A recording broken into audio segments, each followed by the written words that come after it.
All right, welcome back. Good morning. So, our final day together. And as Kate and I were just talking about, of course, this doesn't have to be our final day interacting with each other. So, I think one of the most beneficial things about trainings like this is meeting each other, and having other new teachers to bounce ideas off of and questions and root each other on. And of course, I'll be here as a resource to you going forward. So if there's anything I can help you with that, about, I don't know, whether it's getting jobs or getting clients or organizing classes, whatever it is, or nothing. But if you want support from me, know that it's available at any time. So we've just finished our unit on concentration. So concentration trains us to drop our mental afflictions, and it gives us temporary relief from whatever has been bothering us. It also gives us direct experience that our own mind is a more positive thing than we frankly could have imagined. And I think the more that you look into or dive into concentration practice, should you choose to, the more that becomes clear that the mind is this positive phenomenon. And it's almost like this secret thing no one talks about that everyone has. I mean, not that people don't think the mind is amazing, but that it's just a lot more pleasant than I think we're told in Western culture. So this is very compelling, and a lot of people get sucked in and think that they've arrived somewhere from sort of tuning into the power and positive aspects of their own mind. But the question is, in terms of arriving somewhere, like, where were we heading in the first place? So in the first month, all the way back in January, why did we say that folks came to meditation? We spoke mostly of relief from an unhappy mind, meaning relief from repetitive negative mental patterns. And we also mentioned the pursuit of awakening, which maybe we could define as understanding about the nature of ourselves and reality. So you probably realized in your month of concentration and in our retreat yesterday that concentration is ephemeral. It comes, it goes. It's not something you sort of get and hold onto. Even at the highest levels, you might be able to get it and hold on to it for quite a bit of time. But then if you go back to work and things get busy, it's going to be, again, very hard to access without doing a bunch of breathing practices. And maybe you experienced that concentration is quite pleasant. And it's okay if you didn't experience that, but you may have.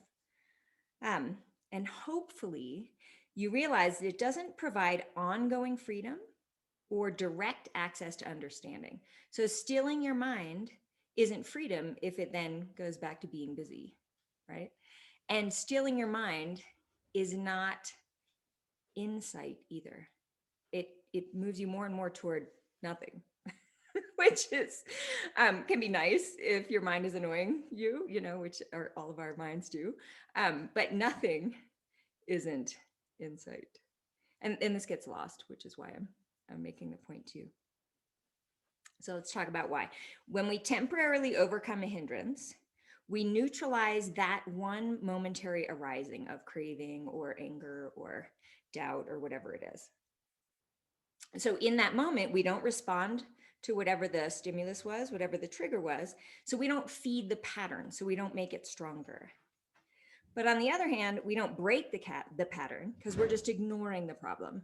And we don't cultivate a new habit because we're just ignoring the issue. So again, this is a wonderful thing to be able to do. To just put something down is incredible. It's like a relief to know I can just put that down, but it will come back.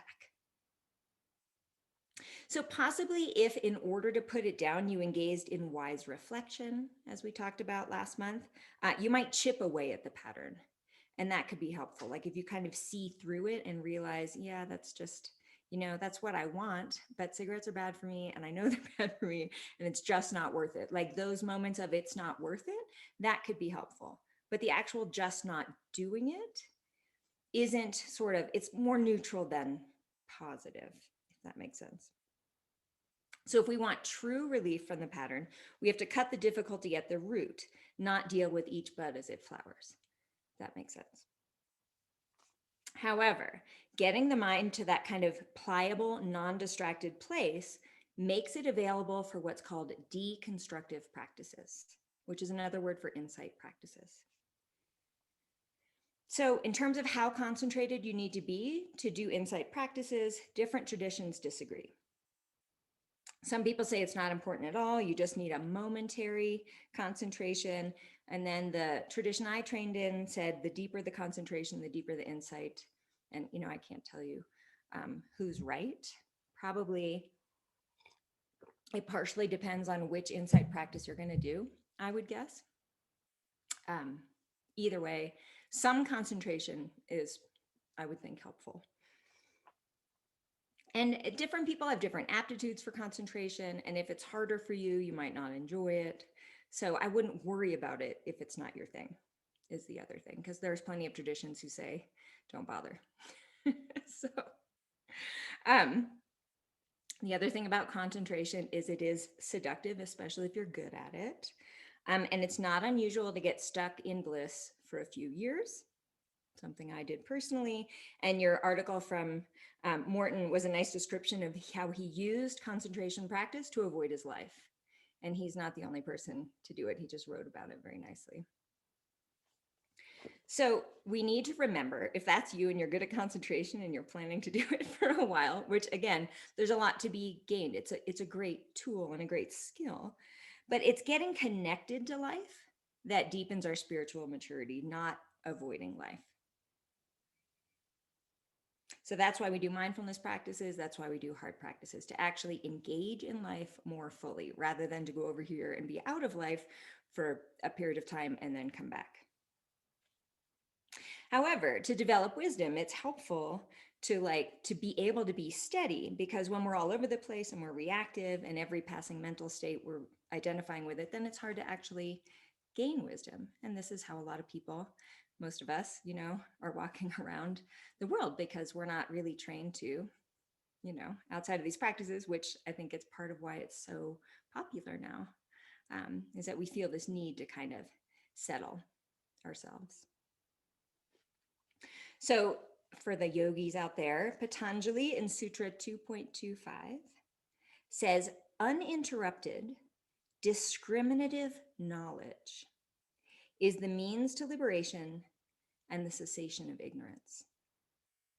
So he's not saying turning your mind off is the key to awakening. He's saying discriminative knowledge. You have a mind, use it. And I think that's just important to point out. And again, maybe not to you, but possibly to your students.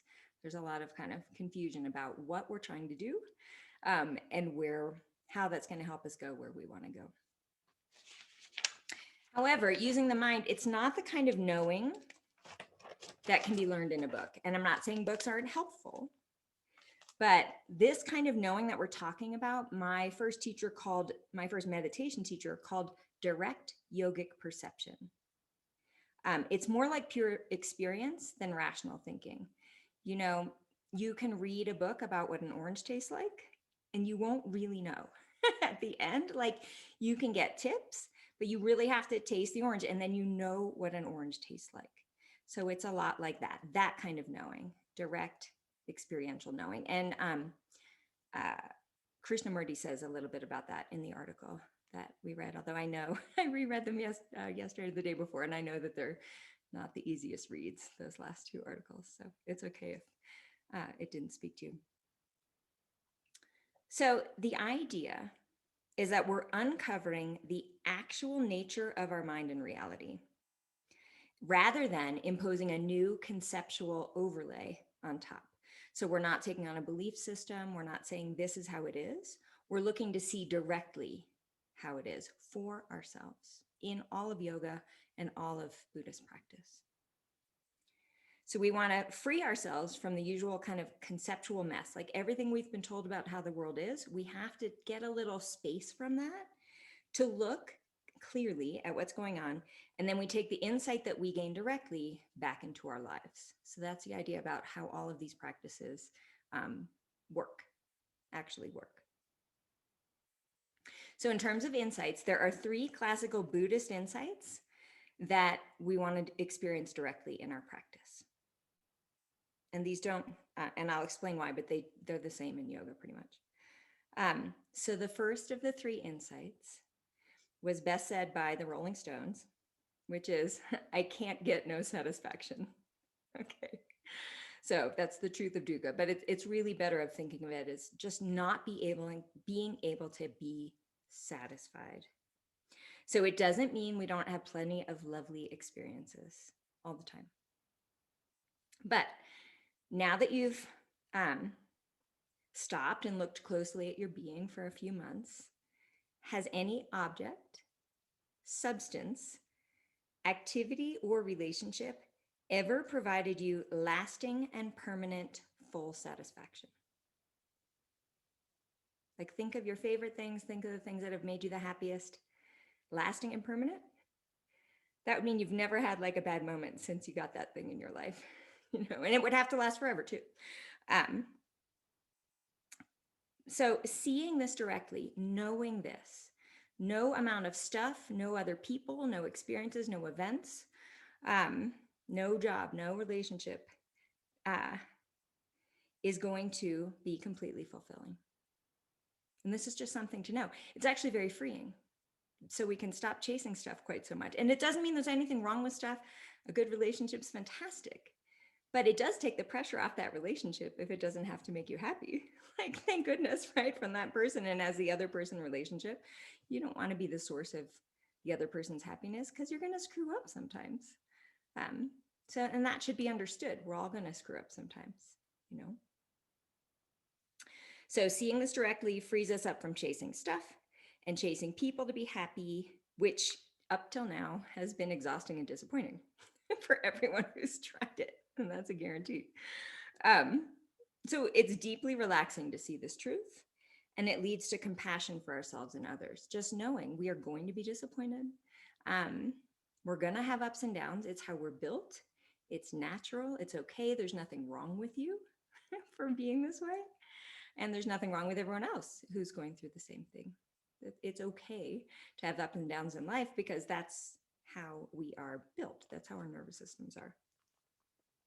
So that's the first insight, is that there's no like complete and utter satisfaction. And remember, there is complete and utter satisfaction in concentration states, but they end, they're temporary. So that doesn't do it either. The second insight, and by the way, they're all a little bit related to each other. The second insight is impermanence. So when you start meditating, you might get an itch and see it actually goes away. And that's kind of without scratching it. That might be the first time that you actually were paying enough attention to be like, oh, wow, things end no matter what.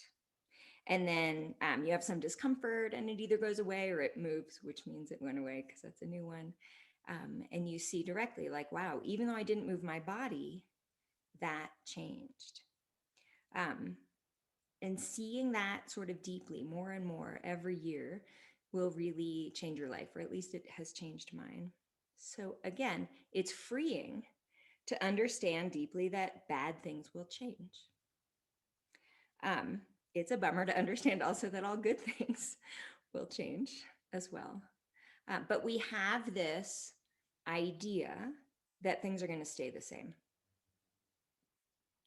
We've been fed this idea. It's sort of how we go about in the world, and it doesn't work. It fails us all this time, this idea. So instead of fighting the reality, we can kind of relax into it and drop into the not knowing of the future. I mean, we just have no idea. There could be, like the global pandemic's a great example. I mean, they've happened before, but somehow is this insane shock that like our world is totally different. And I'm not saying that it's not going to be surprising when new things happen, but there can be an understanding like, oh, new things happen. Like that's normal. That's the world. My body's changing. The world is changing. Other people are changing.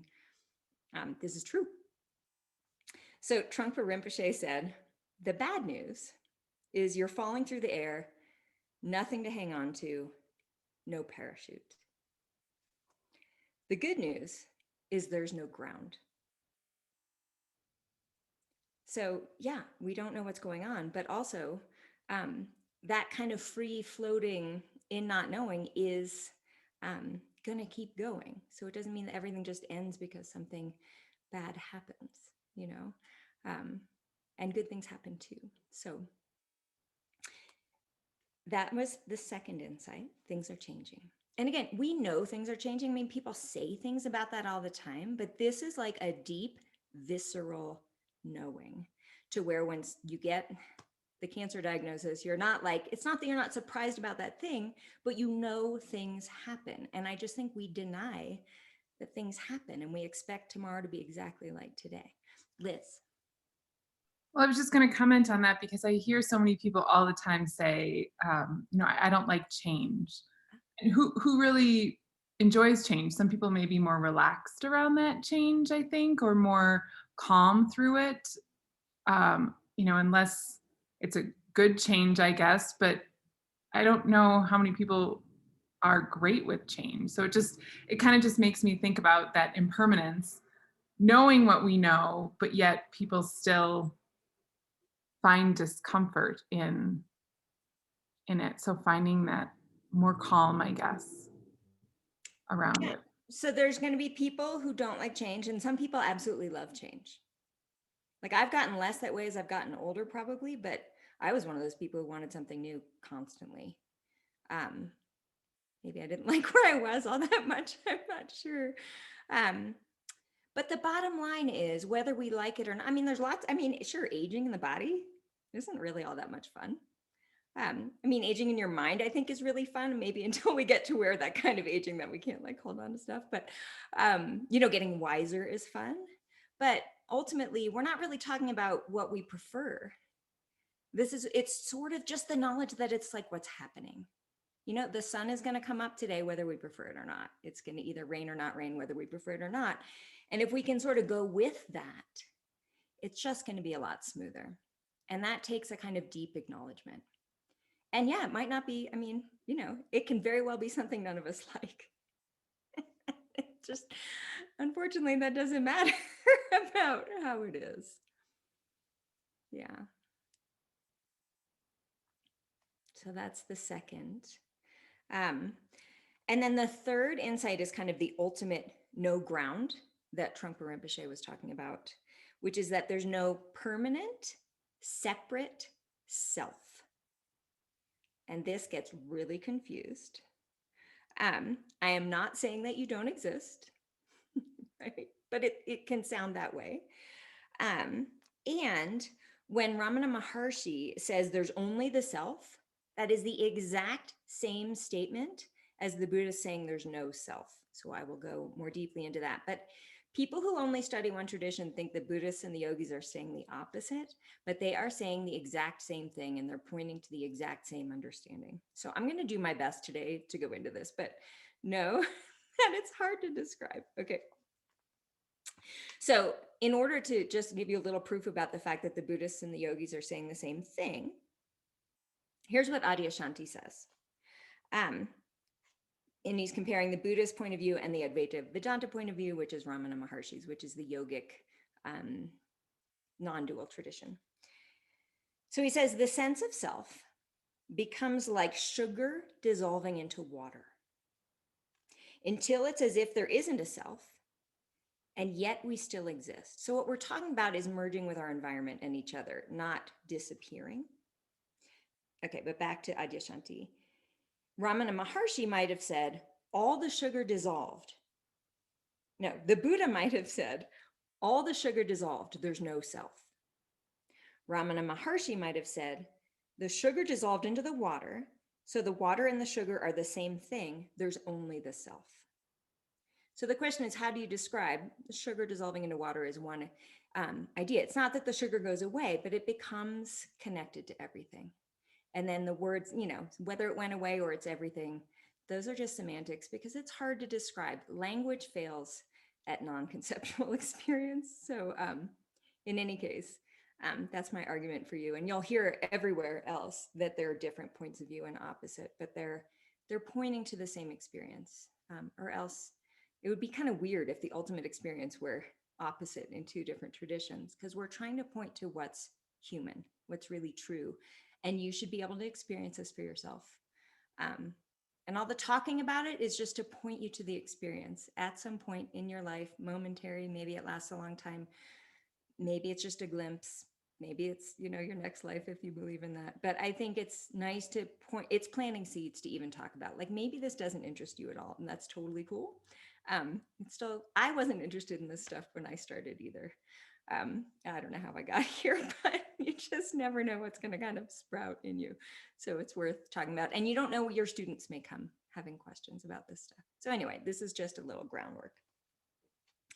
Okay, so back to the self. So fixating on your idea of yourself separate from the world is super depressing, actually. And it doesn't lead to freedom and it doesn't lead to connection. And I think if you look around the world and see all of the horrible things people are doing to each other, that's the result of feeling like a separate self. If instead we see directly over time through our practice that we can identify with a greater awareness and open up our circle of interest to include more and more people and beings and the world around us, that we're just going to be happy, as well as it's going to feel more real and more true. We sort of barricade ourselves off from other people. And I'm not saying you're not you. Like, you know, if you're hungry, eat a sandwich. Don't give someone else the sandwich. And like, you don't know what someone else wants. I'm not saying you're going to start reading each other's minds or not feeling like you're coming from your body. But what yoga and Buddhism are designed to do is sort of slowly break down this barrier that we've built between us and other people. And it's tangible. And it feels actually beautiful. So those are the three main insights. And those insights can appear through one big experience. They can show up through a number of smaller experiences. Or there's the drop in the bucket approach, where like every practice, we just get a teeny bit closer to having that experience.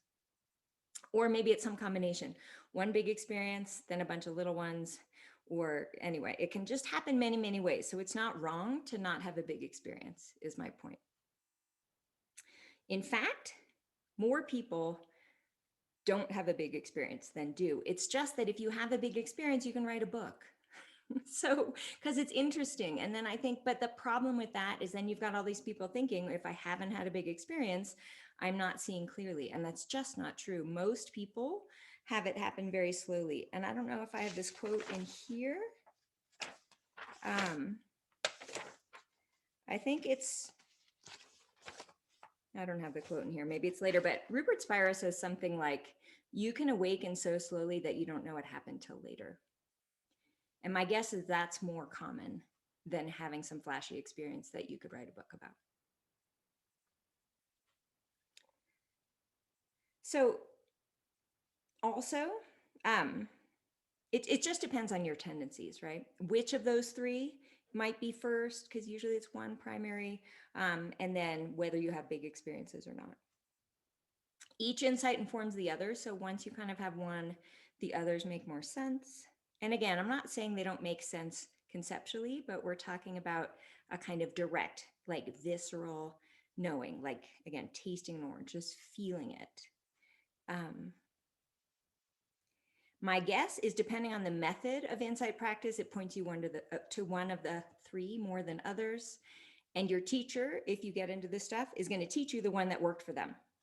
So that's how these lineages end up a little bit different. Is something works for one person more than another, they teach that, their students have that insight first. So a deconstructive practice is deconstructing our strong sense of self, you know, our strong sort of feeling separate. That's really what it's deconstructing.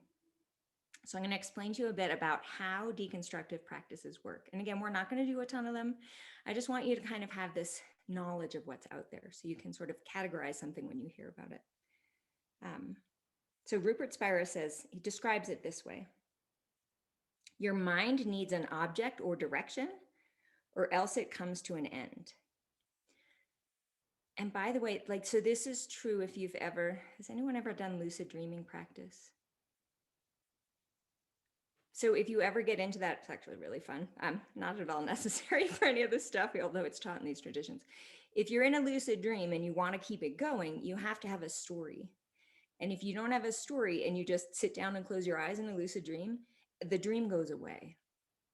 So I think that's a lot like this sort of sense of self in the waking state. So anyway, back to Rupert Spira's description. He says a deconstructive practice will ask you to think of something that's not in time or space. And we'll do one of these, but it'll be kind of simple. So because your awareness is space-like, it's a device to point us in the right direction. But awareness is dimensionless and timeless, so you can't really think about it, thinking about awareness. And if you keep trying, eventually the mind collapses. So that's the felt sense of what happens in these insight practices. Eventually your whole mind just collapses. It's like an internal, not external. So it's not like an explosion, it's more like an implosion. But anyway, collapses is maybe a good word. And again, if this hasn't happened, this sounds weird, but I want you to just want to plant some seeds. So you had the article from Bharati, which again was maybe a little bit hard to read, but the collapse of the mind is what he was talking about with the zero experience. So the mind collapses and there's nothing, although that nothing is experienced as everything, but you're not there, so it's zero. And when Buddhists say shunyata, zeroness, emptiness, voidness, that's what they're talking about. It's a very full emptiness. It's not nothing. It's everything and nothing. So in Bharati's article, my point of giving it to you is he says something very few people say because he's not in a tradition. He's like an anthropologist. He says, don't infer ontological implications from the experience. So ontology is kind of like metaphysics. It's beliefs about the nature of reality. So he's saying when you have a zero experience, when your mind collapses, you can't draw conclusions about the nature of reality from that. Now, the Buddhists wouldn't agree with him and the yogis wouldn't agree with him because these traditions are there to say that was God. You are God, or you are nothing, but in the fullness of nothing. I mean, they're trying to give you a belief system and they're not doing it. They're doing it to help you because otherwise it can be confusing. But what happens is people then take on new belief systems and they just end up subscribing rather than opening. And I think that's how different traditions maybe don't get along. And you can still have like a religious war between people who have found like the nature of their heart because they get caught up in thinking their way is right. And there's just, you can't infer something from nothing. The point is to open from nothing. And again, the nothing isn't nothing, it's everything, but it's not a thing. So don't get me wrong. I love philosophy and I'm not anti-philosophy. I just think we want to be cautious of just adopting a new belief system and getting all rigid and fixed about it and thinking that we're right and everyone else is wrong and our tradition's the only one, because we're all discovering the same thing, which is ideally openness and love and not needing to barricade ourselves off from other people. So Nagarjuna said, those who believe in emptiness are incurable. And the whole point of these Tibetan traditions is to see emptiness, but not to believe in it as a thing. Nagarjuna also said, emptiness is like a poisonous snake. If you pick it up from the wrong end, it will kill you. So again, and knowing the context is that this is sort of an ultimate goal of these traditions. But the goal isn't to believe something, it's to relax the beliefs that separate us. And when I'm saying that, I'm not saying to become stupid. You know, we're trying to gain discriminative insight, but we do want to let go of beliefs that we have that are false. So all of these insights are not about what is, they're about what's not. And that's the point of these deconstructive practices, is to break through these things we hold on to that are false, like the fact that things are going to stay the same. Like we might know that change happens, but yet we get some bad news and we think, well, I can't believe that happened. Things should have stayed as they were yesterday. And the more you do these practices, the more you might be like, yeah, well, of course, something random happened because that's the nature of the world. You might not be able to predict the thing, but it's not like getting slapped in the face anytime something changes. It's like, oh, yeah, okay. Um, things change. Um,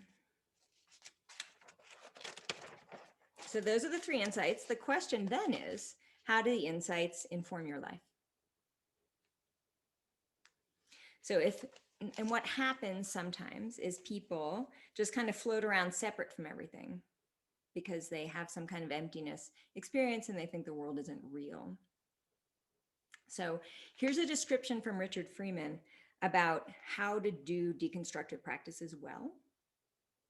He says it's like, or how to do them at all, it's like making a pancake. So the reason I wanted to say this part is that I know yogis who have only done the first half of the pancake. And what happens is they say, I'm not this body, I'm not this mind. And then they just kind of float around completely disconnected from their emotions and other people because they think the world isn't real. But the first half of making the pancake, you have to separate from the strong sense of self. So back to Richard Freeman. He says, it's like making a pancake. So you pour the batter in the pan, you need the batter to separate from the pan. So this is a process of not attaching to your body mind. So you kind of step back a little bit. And without that, you can't flip the pancake. So the pancake has to kind of separate from the pan enough. And you know what it's like to flip a pancake too early. It's a mess or it just doesn't work. But what I see in people is they leave it in the pan too long and they never flip it. That's just the staying not attached. It just burns. It's just useless. So the trick, he says, is to flip it at the right time to a different way of viewing the world and yourself. So first you realize you're not the body mind in the way you thought you were. And then you flip the pancake to realize you're also everyone and everything. So yoga means union. And the union isn't, I hear people say, union of body, breath, and mind. I mean, that's a technique, but that's not yoga. Yoga is union with everything and everyone. So first you have to feel a little bit less like a separate you. The pancake flips, and then you sort of merge back into the world, and you still have your preferences and you still have your personality, but you just love more and you're happier. So that's what yoga is. So Shinzen Young, who's a teacher in LA, very technical guy, he says, one might say that the gold standard by which to measure a person's spiritual maturity is the degree to which they appreciate the following principle. Dissolving into the transpersonal source makes it easier to be a good person. Being a good person makes it easier to dissolve into the transpersonal source. So it's both. It's being a person and being able to let go. And of course, the expression transpersonal source is ontology, right? Like I would never call it I know what he's talking about. But again, is it the source? I don't know. There's no way to know it's the source. It feels like the source. And, Bharati says that when you have a mystical experience, it feels more real than life. And that's true, I think, of people, on acid and on ayahuasca. I've never done those things, but my understanding is you have these big experiences. They feel so real. And that's true of the mystical experience as well. But is it more real? There's no way to know. So we want to try to not get too solid on the descriptions so that we can talk about it with each other and realize that it's just a human experience, whatever you call it. So language is just loaded and the stuff's non-conceptual. So it's just tricky, just hard to describe. It makes me laugh that I'm sitting here doing it all, but I think it's important because it's sort of where all these traditions are going. So I think it's nice to have a little knowledge about it. And again, if this doesn't interest you, that's fine. It may later, it may not, but it's nice to just have a broader sense of the whole practice, all the practices. So the traditions that I'm familiar with alternate. Go ahead, Annie. If you are into it, is there a certain place you would lead someone to, like a book or something that you'd start with? Yeah, so there's different traditions and it sort of depends how you're oriented. But one possibility is I actually have a course on my website that's the yogic, it's called Yogic Insight. It's 20 days, maybe half an hour a day, I don't remember, or 20 minutes a day. And what that, if you end up wanting to do that one, it's from Rupert Spire's stuff. And the first half is Advaita Vedanta, which is the first half of the pancake. And then the second half comes from Kashmir Shaivism, which is flipping the pancake and feeling directly that sense of merging back. What's nice, the reason I recorded those is you don't need to be concentrated to do them.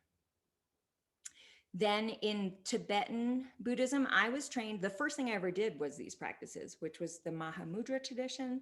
That takes concentration.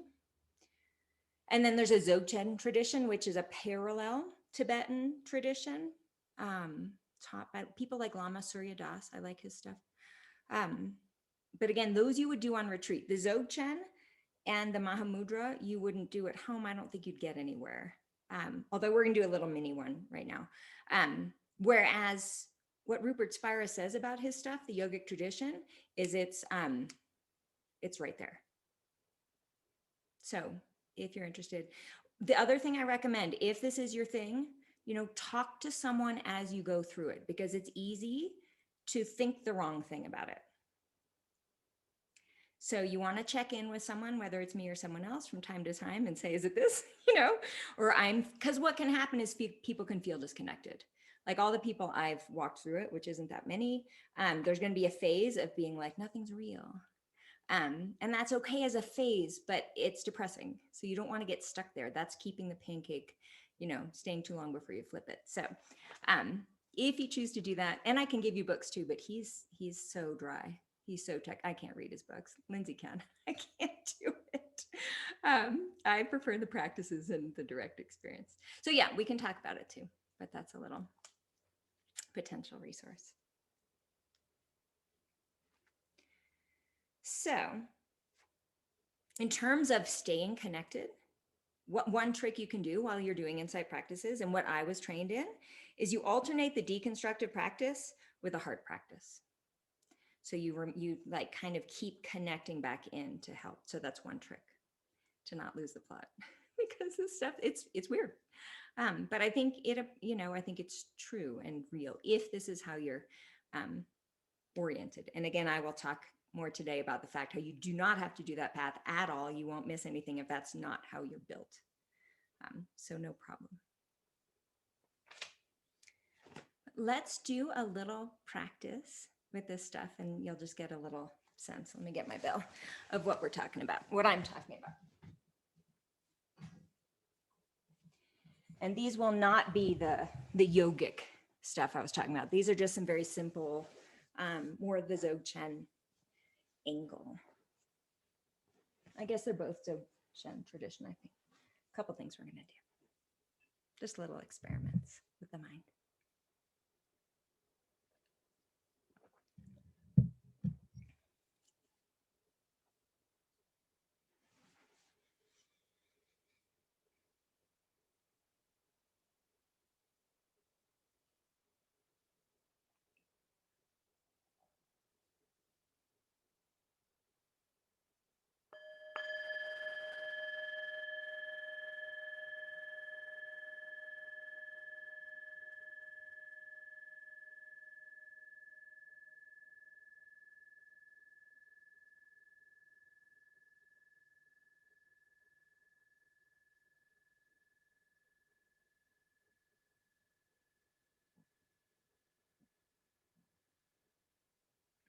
So we'll begin, as always, in the body.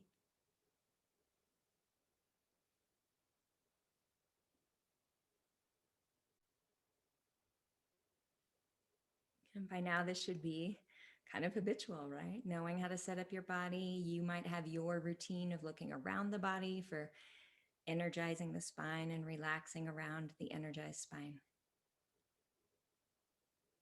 So doing it in a way that works for you, that's become natural for you.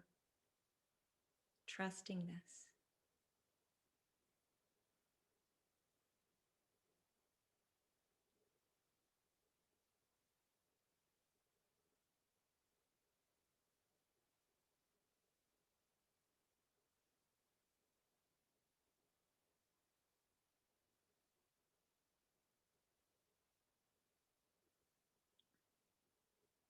Let's bring the attention to the belly.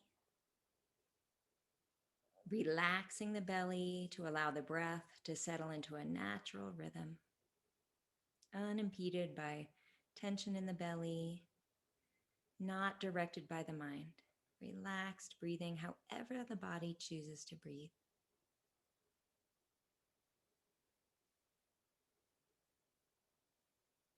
And I know we're going sort of interesting, weird places, but I mean, if you can just teach this to someone, this is phenomenal. Having someone relax enough to take a natural breath, this could change someone's life.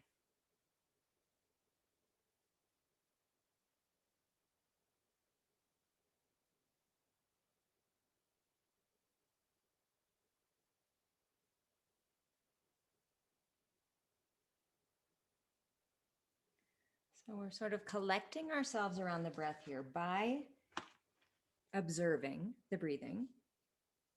It's taking the mind, which can be, of course, scattered, and bringing it again and again toward the breathing. So it's a way of collecting ourselves, centering ourselves, gaining a kind of focus of attention, not forcing anything or trying to be a certain way, just a relaxed gathering of attention. Really the best way, as I'm sure you figured out by now, from all of our concentration practices, to really just be gentle and allow the mind to kind of settle on its own, actually, but just gentle direction toward the breathing.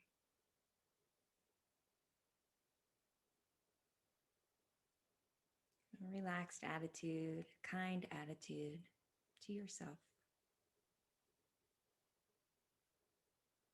No strain, no striving. So the mind can feel kind of spacious, even though it's clear, to whatever degree clarity is there, but encouraging clarity.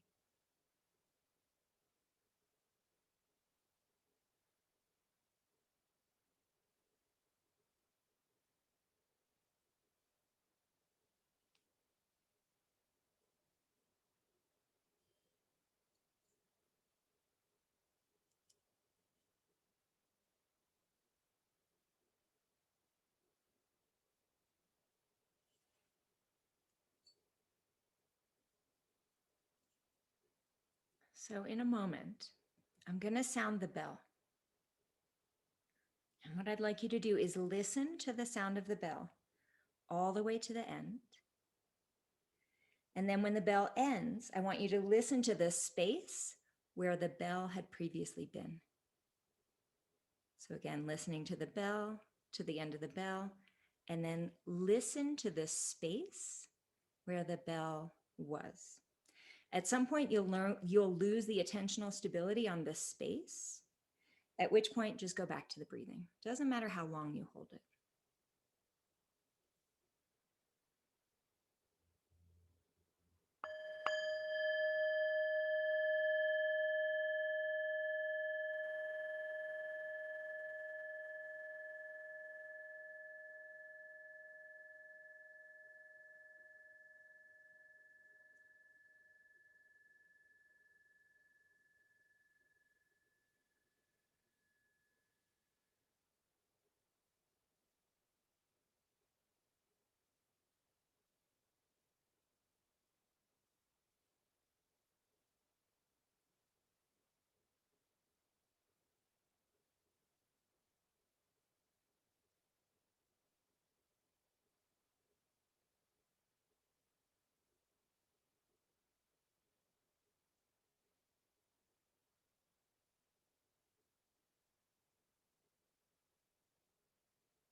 One more.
And then we'll release the listening to the space. Maybe you were still with it. Maybe you were already on the breath. And we'll all return to just observing the breath in the body. We'll put that exercise behind us. Again, relaxed breathing. Gather the attention here in the middle of the body.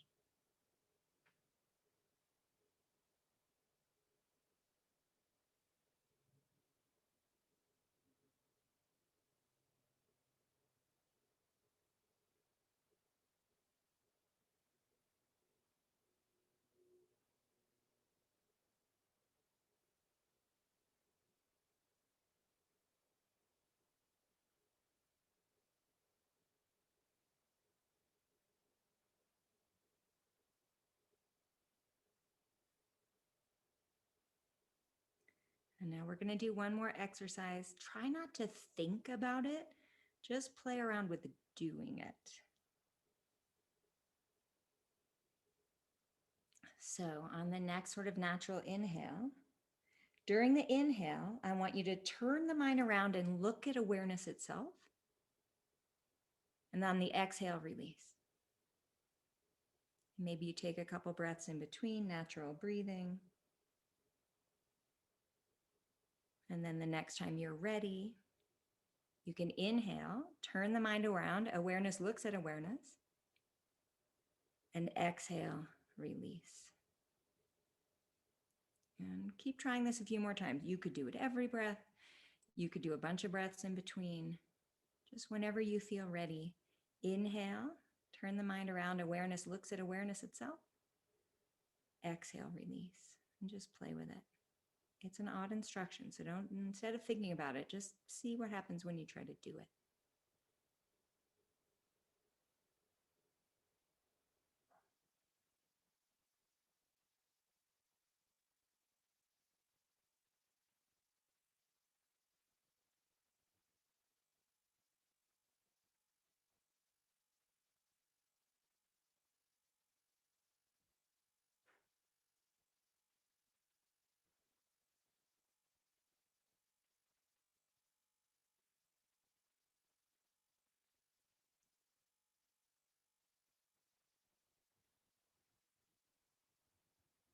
And now, just to check it out, whenever you're ready, the inhale, awareness looks at awareness, and then maintain, as the exhale happens naturally, maintain the awareness of awareness as long as you can, comfortably, without straining.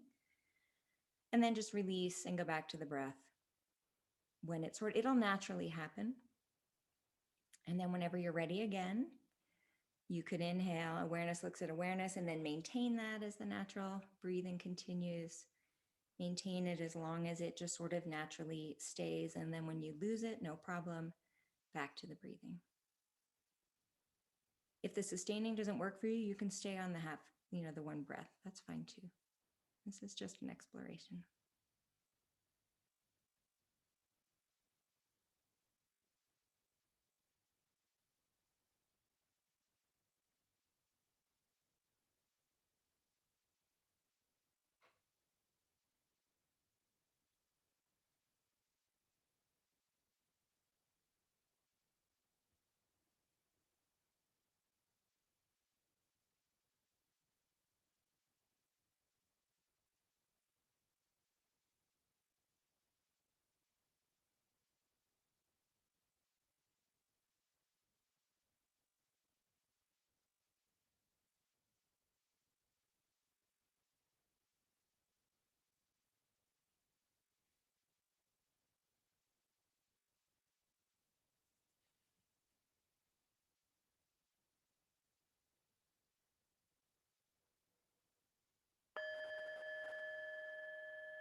when you're ready, you can slowly open your eyes.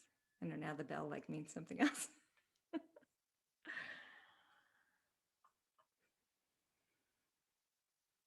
So Annie, it occurred to me during that another, so those two are just light examples from the Dzogchen tradition. The practice that we did in Basics of Buddhism was, that's like a Mahamudra tradition sort of, or Dzogchen sort of. So that's in the same family, right? Things that are designed to kind of stop the mind in a certain way. So there's plenty of these exercises. So any questions about those practices or thoughts?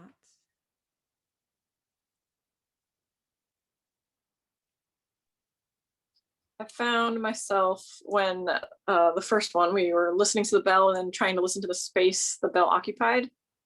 I stopped breathing. I was like concentrating, like I was trying to listen for something that didn't exist. The bell ended and found myself trying to keep holding on to that. And so I found myself not breathing, like I was listening too hard. So I thought that was an interesting observation, but this is I don't think I fully understand the insight yet, but it's very intriguing for sure. If you did, I'd be really shocked. Engagement for a long time. Yeah. I just wanted you to have a taste of a very different style, to know what's out there. But yeah, I mean, who knows? You actually could have an insight on the spot. Totally. I shouldn't say that. I also, Kate, I felt like I was holding my breath, trying to concentrate. Fascinating.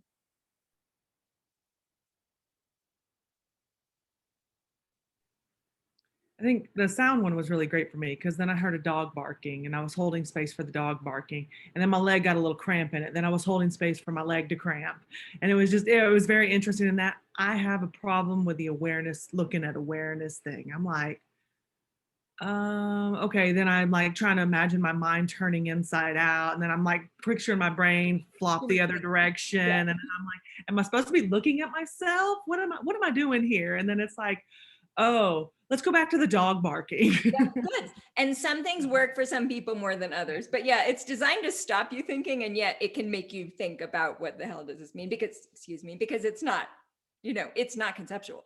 Yeah, but I'd really like the sound part of it because I was like, oh, and I can like see a straight line and I'm like, oh, the sound's supposed to be there, but it's not there, but it could be there. So here's the space for the sound that's no longer there, but it could be there if it wants to be there. Yeah, cool.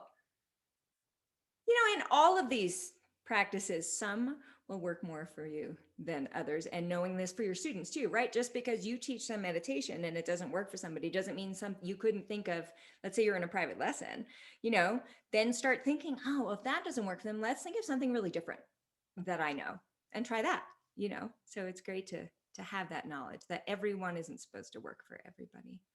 That's why there's so many. I mean, they have different points too, but.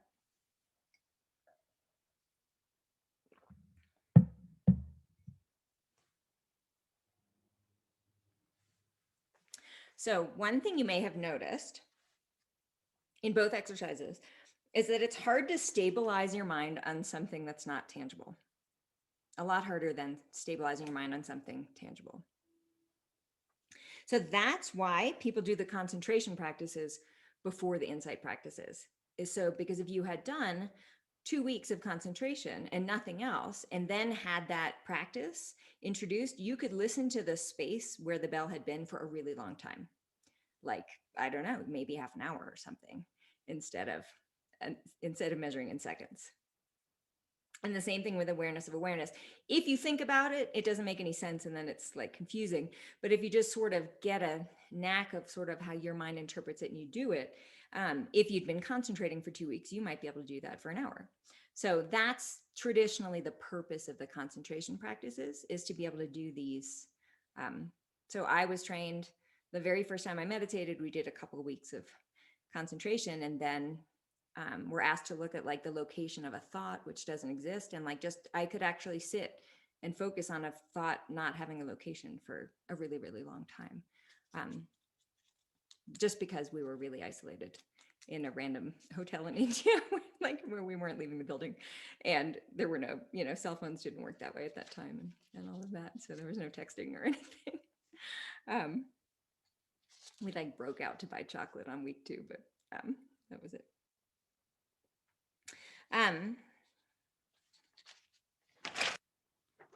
So the first practice was a simple trick to train your mind to be aware of the absence of something. The second practice was a little deeper. And again, as I've said, you want to practice this, just practice the method rather than dissecting it rationally, because it's designed to point your mind outside of the normal rational conceptual realm. So, but we're so used to being rational and conceptual, it's very normal to sit there and think about, what is she talking about? And what does that mean? And what would that mean if I could do that? But it's designed just like, as I was saying, Annie, the thing we did in the basics of Buddhism. If you think about it, it doesn't work, which, I mean, it's fine, it's normal, but you're trying to actually just do it. And then it, in some way, it kind of stops the mind from being in its normal mode. And that's what it's for. And again, these aren't for everyone, but I wanted you to have a taste. So when you try to look at your own awareness, your awareness is not an object, it's the subject. So because you can't actually experience yourself as a separate object, it can force the mind to kind of fall into the experience of not being a self. So that's kind of what it's for. But anyway, that's the rational explanation that, just so you know why it's there, what they're doing.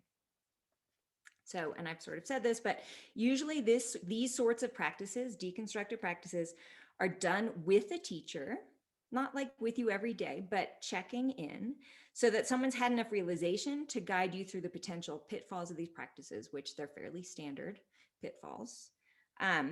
So again, that's beyond the scope of this course. This is more for context, but if you want to pursue it further, if it calls to you, I think it's fantastic. Don't just go off on your own, especially if it makes you depressed, then that's time to check in, because these are designed to make you happy. So, but there can be pitfalls. So what is discovered through deconstructive practice? Sages have been describing these things for thousands of years, and it's very hard to express. And the expressions get used by people who have no idea what they're talking about. And then it just becomes sort of belief systems. And that's what a lot of these traditions have become, unless the teacher you happen to be working with is someone who's realized for themselves. So it's just something to know.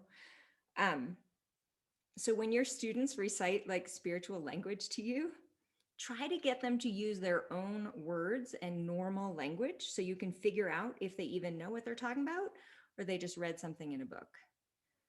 And again, you may not be that kind of teacher, but in case you might be that kind of teacher, again, I didn't think I was going to be that kind of teacher, so just want to put this out there. You never know. When someone uses regular everyday language to describe an experience, and then you can just tell that that it actually happened to them, and then you might be able to help them with that rather than just reciting books. There's a lot of that going on. So again, this stuff's hard to describe, but I gave you some different expressions of insight in your workbook. They're in like the quotes on the inside of so you don't have to write these down, of your insight chapter unit. So the first is from Dogen, who's the founder of the Soto Zen school. He said, and this is part of a larger quote, but he said, to study the way is to study the self. To study the self is to forget the self. To forget the self is to be actualized by myriad things. So that's like the pancake. First side, you have to kind of separate a bit. Second side, you merge back. So it's a nice description. Here's one from the yoga tradition, Nisargadatta Maharaj. Love says, I am everything. Wisdom says, I am nothing.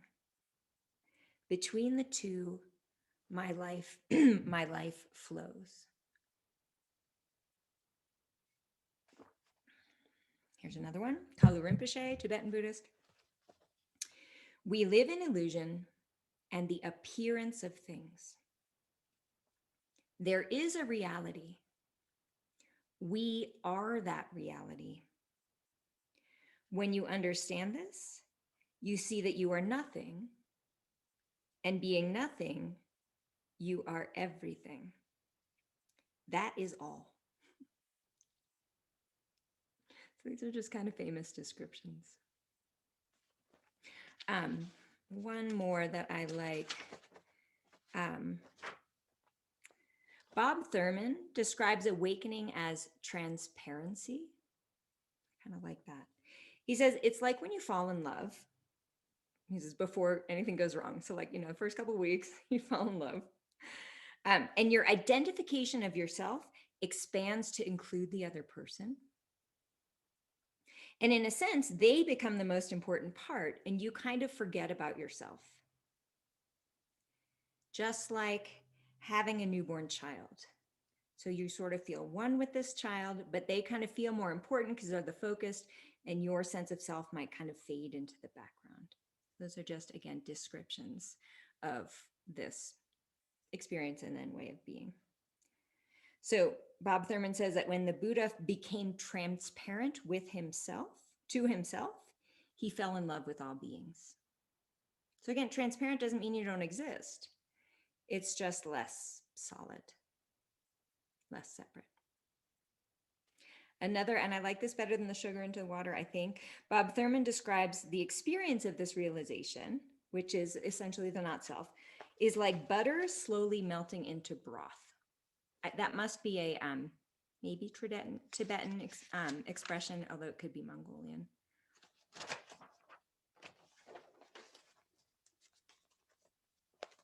So as I said, you don't need to have some fancy experience to have this realization. And I know people in Vail having these realizations sort of slowly, but markedly. So like I know it from personal, not just my own personal experience, but working with other people. So that's my other point, is like this awakening stuff is normal. It happens to people. It's not like one in a gazillion people. It's happening all the time. People just don't talk about it. But I happen to be someone who talks about it with a lot of people. So I know that this isn't obscure, and it's real, is my point. So some people have, this is a quote I wanted earlier. Some people have big experiences, and some people awaken slowly, slowly, slowly. And of course, the people with the big experiences write books, and everyone tries to then duplicate their exact experience, because that seems like the way to go. And then people are just chasing something rather than letting go into their way. And again, my understanding is that most people awaken slowly. And as I said, Rupert Spira says, you can awaken so quietly that you don't even notice until much later. So my point here is it's not about the bells and whistles, and it doesn't have to be fancy. Those things are distractions, and they actually can cause problems. So your mindfulness practice was actually showing you these insights from the beginning. And on that note, let's actually take a bathroom break before I go into how mindfulness is actually all you need after we just did that talking about other things. So let's take a little bathroom break, and we'll come back in like 10 minutes.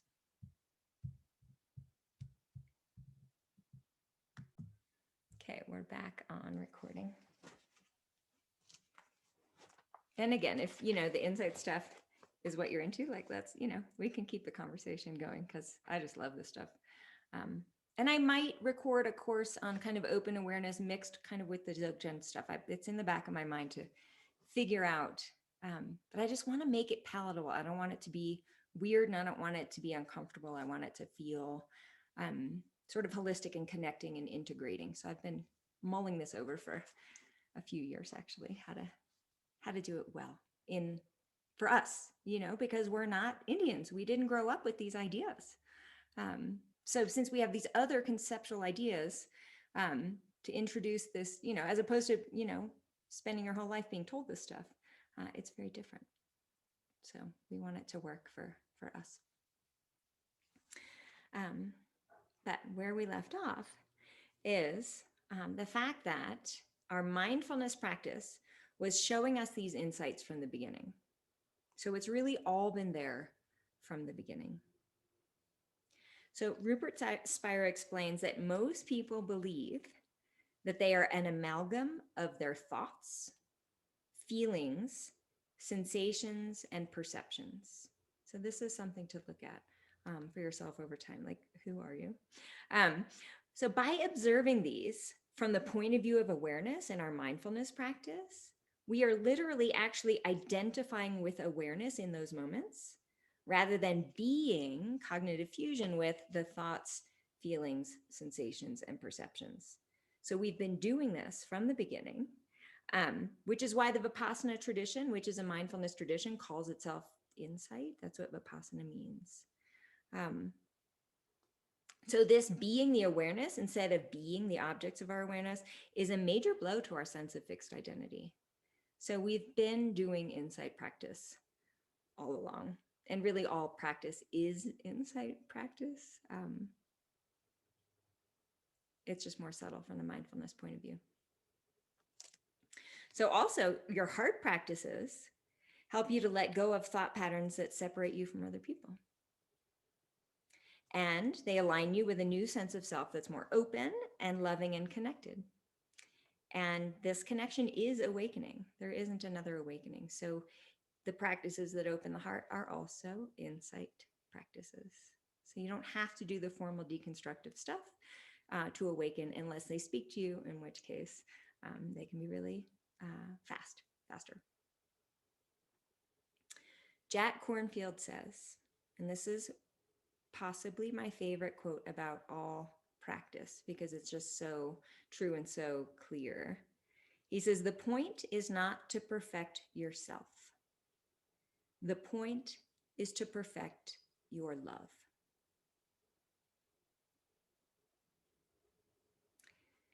We come from a society where we're told to just work on ourselves all the time, right? There's something wrong with you. You need to fix this. You need to fix that.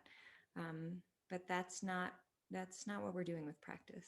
We're improving our love, ideally, not using our practice against ourselves, you know. And I'm not saying that we won't improve our habits or our actions, you know, but that's different than fixing something that's broken. So as you gain more and more understanding, you don't actually arrive somewhere. Instead, you take that understanding and you apply it to everyday living. And this is what we all do. We apply whatever understanding we've gained to our day-to-day living. So this is just the ongoing unfolding of awakening. I mean, maturity, spiritual path.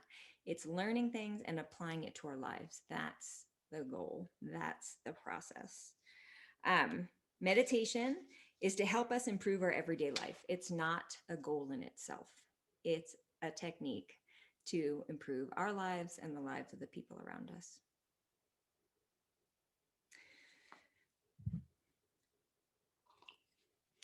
So, what can we learn in our everyday practice, and how does it inform our lives?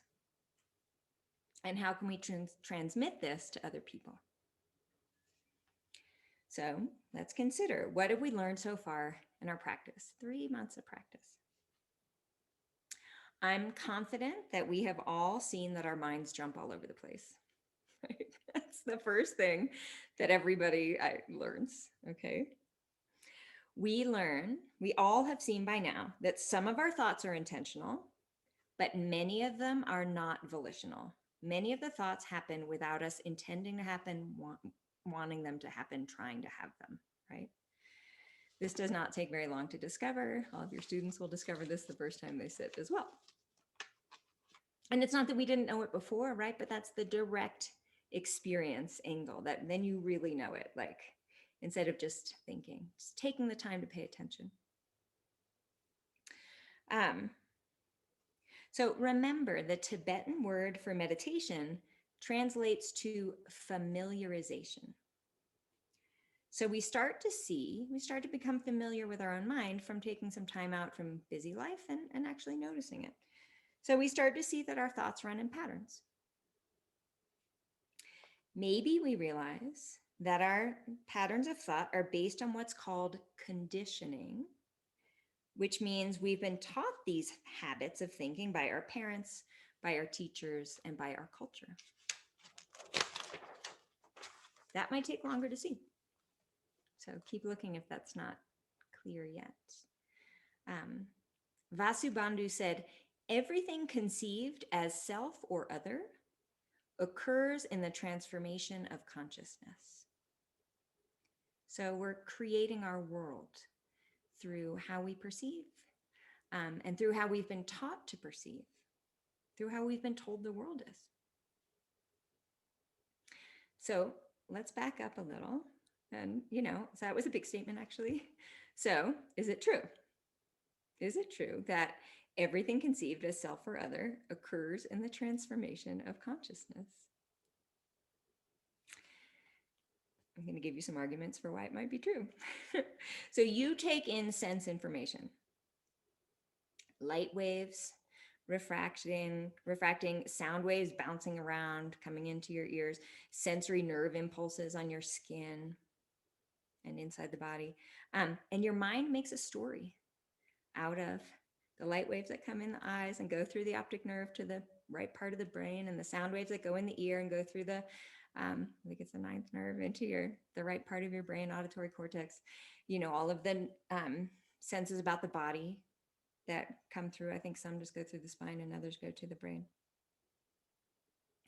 Our mind makes a story out of all of this information, and that's the only way that we experience the world, is through this information. There's no other way that we experience the outside world. So the world isn't presented to us by objects, as objects per se, but rather as colors and shapes, sounds and feelings, smells and tastes. And we put them together into a meaningful story based on our conditioning, meaning based on our past experience and what we've been taught. So this is why we can have a conversation and have totally different ideas about what's said, which happens. I hope that you've had the experience so far to realize that we were having different conversations, right? Or remembering it completely differently a week later. So first of all, our memory is unreliable. Second of all, our memories change. And third of all, our memories are changing completely different than the person we had the experience with. So 2 years later, you're processing some experience in your relationship and you have completely and entirely different ideas about what happened. That's normal. That's how we process and remember information. So it's kind of a mess, except it's kind of cool because now you don't have to blame the other person for being wrong. It's just how they actually literally remember it is different from how you actually do. It's not that one of you is right and one of you is wrong. I think it's a huge relief, actually, to acknowledge that it's normal to remember something differently. So it's weird, but it's good news because, again, it can put us more in line with the reality that we know that we're not necessarily right. And also the fact that we take in information based on how we're conditioned, trained, means that we can now, as adults, retrain our minds slowly to be more in line with reality, to find the places where the way we process information leads us to be unskillful or unkind. And it's not our fault. We were just trained that way. It's not our parents' fault. They were trained that way. It's not about fault, but it's about finding, you know what, when I do that, I'm kind of wrong, and then I become a jerk, and not that I'm gonna be mad at that part of myself, but I can change that part of myself. And this is great news. It's actually a huge relief to know that it's not permanent.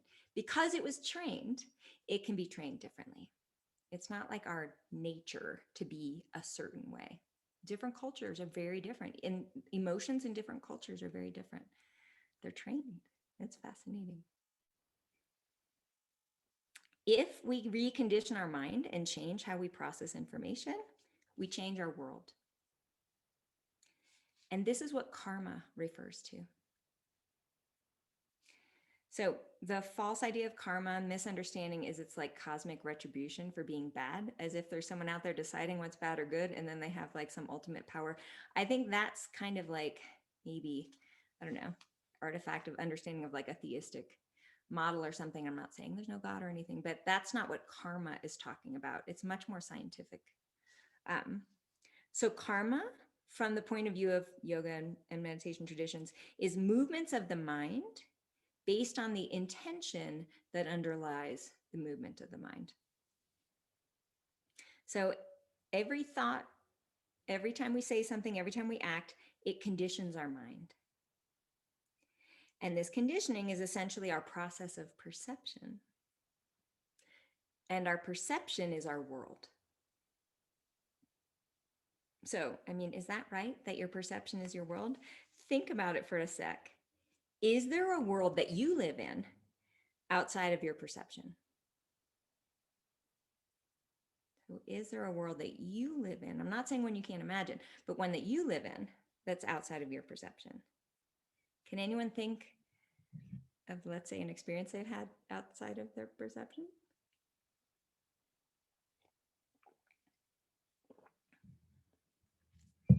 It doesn't happen. And yet we think there is this sort of objective world that we're experiencing and we're right. It has nothing to do with our own sort of mental process. So I'm just trying to undermine that idea for us. It's really good news. So the reconditioning of our mind through mindfulness and then actions based on the insights we gain from our mindfulness is a totally revolutionary idea. And I recommend that you test it for yourself so you can really believe, see for yourself. Here's a real quick test that you can do.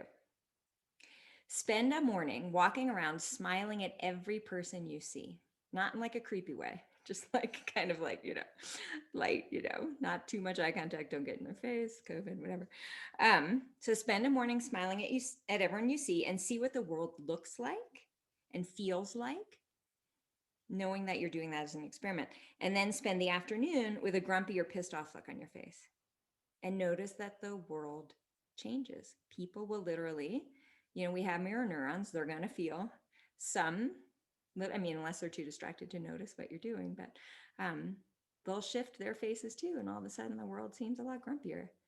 And that's just a very light example of something that's actually a really big thing, which is that how you treat people will change how they feel and then how they act toward you. So this is the power of karma, is that you can make a more beautiful world by being more, kind and open to people. So if that gives you a little confidence, shraddha, faith, start to work more deeply. And maybe you practice not lying for a month.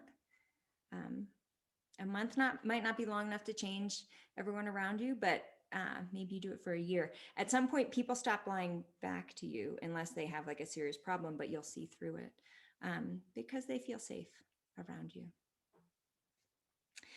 Then maybe you practice not exaggerating for a month. Maybe you practice not engaging in divisive speech for a month. If you don't speak against people, the people around you will feel safe. They won't think that you're going to do it to them, and they will relax. So there's all these tweaks that we can do, and everyone's got different areas that they need working on that will make the people around us more open, more relaxed, more clear, easier to talk to, and happier. And that's karma, being able to literally change the world we live in by how we act. Maybe you begin to practice intentional generosity. That is a fantastic way to make the world generous. It's so funny. But if you go around giving, first of all, other people want to give back, but it's really about just becoming more in tune with other people and not feeling scarcity mentality, like I have to keep all my stuff. It's super powerful and really changes our view of the world. Even though it's just actions, that's what's making our view of the world, is we act a certain way, the world responds a certain way, and we think that's it, that's the world coming at me, instead of interacting with me. So if you choose to do some of these practices, maybe after a year or even two, depending,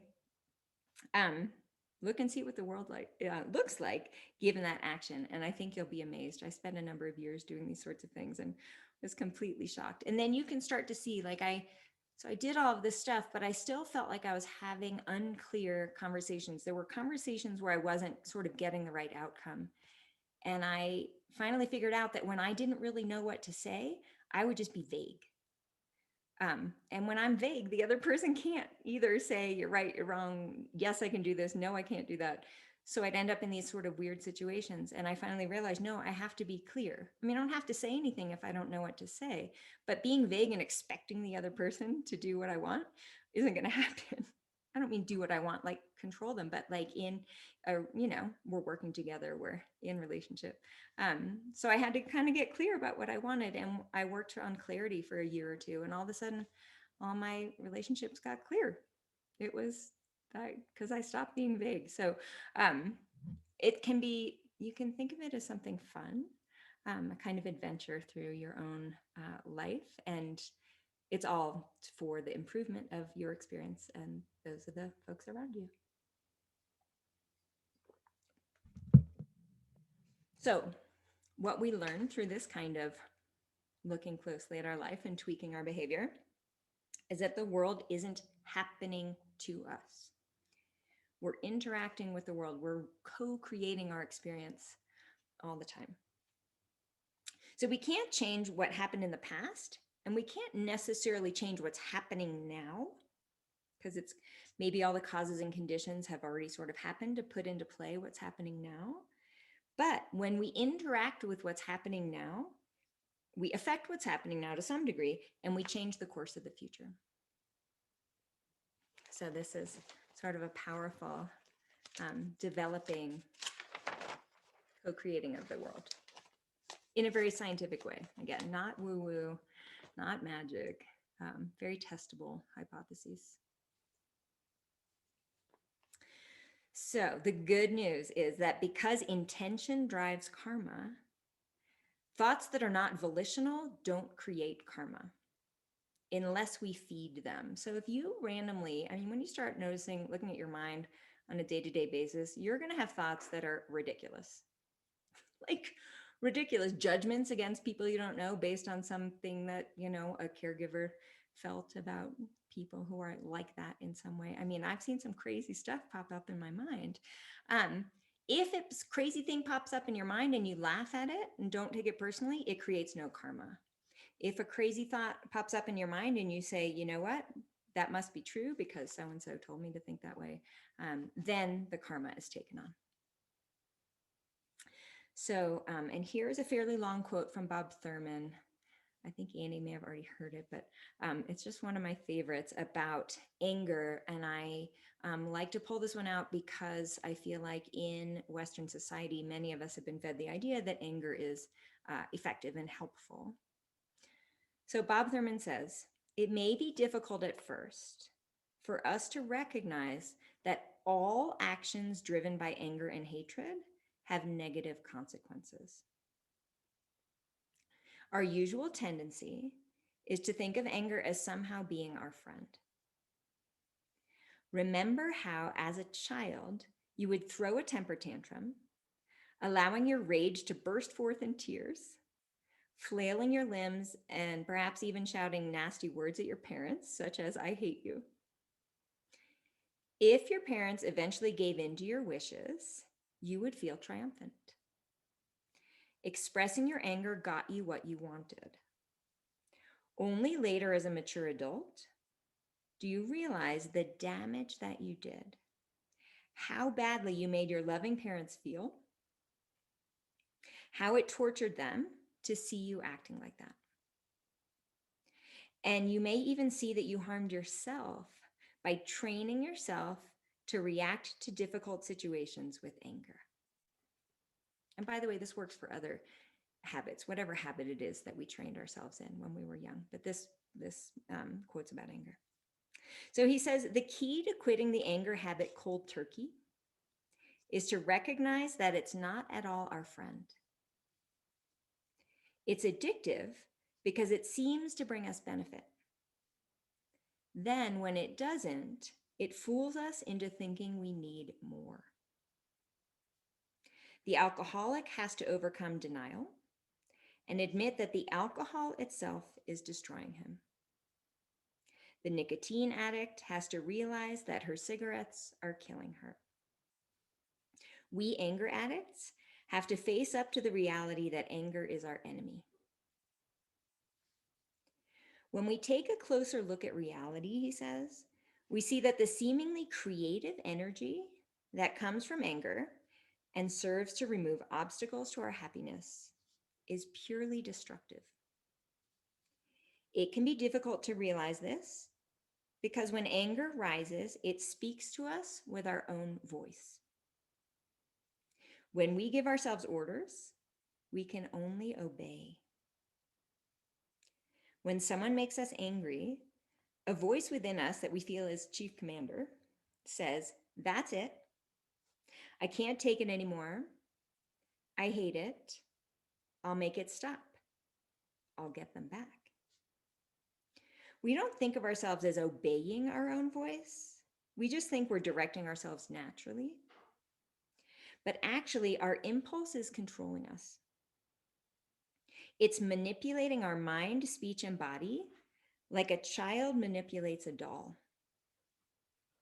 When anger rises, we don't own it, it owns us. It's not our friend or our tool. It fools us into feeling this way, and then we become its tool.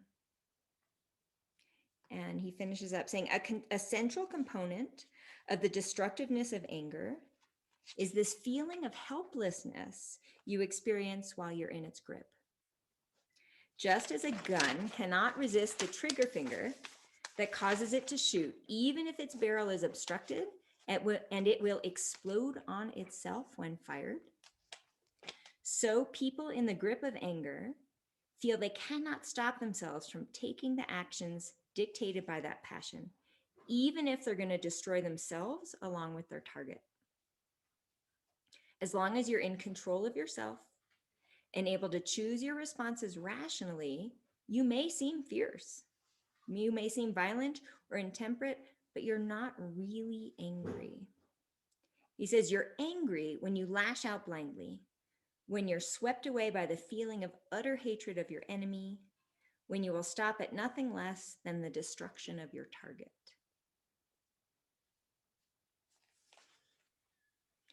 So we're all going to have passing mental states like anger or jealousy or confusion. And when we see these passing mental states, we don't have to identify with them. We don't have to buy into them, think that they're the only way to be in that scenario. We can know that they're there and know that we were trained to feel them in that way in those times. But we don't have to take them to be real, and we don't have to act on them, which will reinforce the pattern. We can instead understand them as the result of our conditioning. We can apply our mindfulness techniques and just let the wave pass. Or maybe we apply our wise reflection or some kind of heart wisdom that we've gained, and we can transform the experience. So this is what practice is for, right? This is the rubber meets the road in life. What's this? How do we work with this stuff? Anne Lamott wrote, "My mind is a bad neighborhood I try not to go into alone."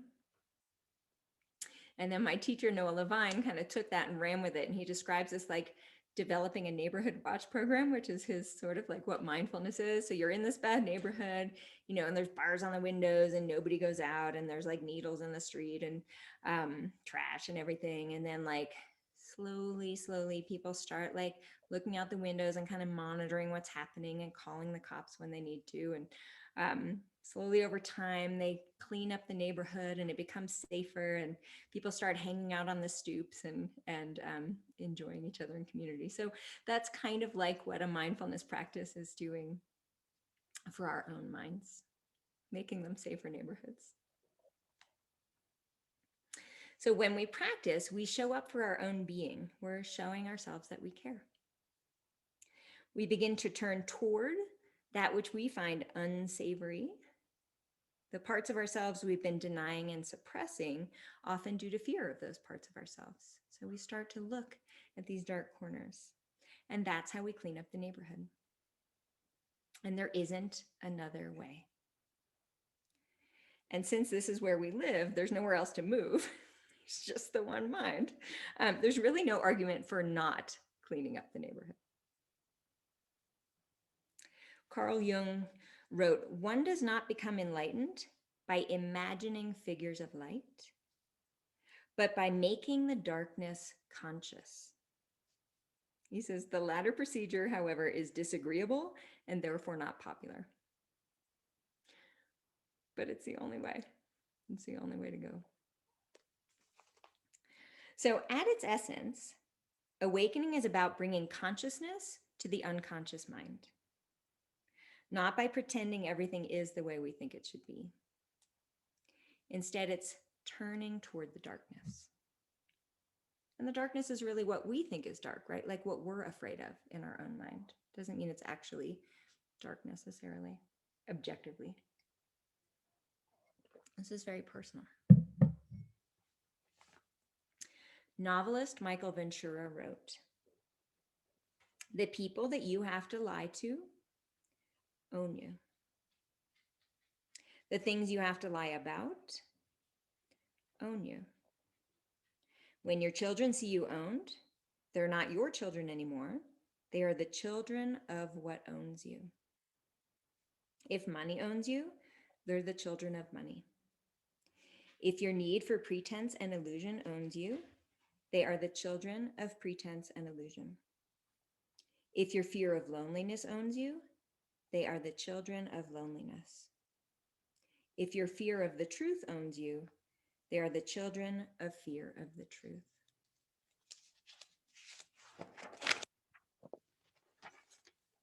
So practice essentially is turning toward that which we've been avoiding. Sorry. It's acknowledging our buried sadness. It's acknowledging our fear. It's holding reality exactly as it is. When we align with reality, our limitations drop away and we find ourselves in openness. The openness fills with love and peace. And when we live from this openness, we're more effective with much less effort.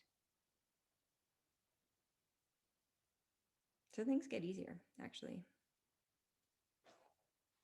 Krishnamurti explained in the talk that's transcribed in your workbook, that again may have been a little, you might have just totally read it and gotten it, or maybe the language was hard, and that's fine, I get it. He says, we think the only way out of a problem is effort and figuring it out, when that's the part of your mind that got you into the mess in the first place.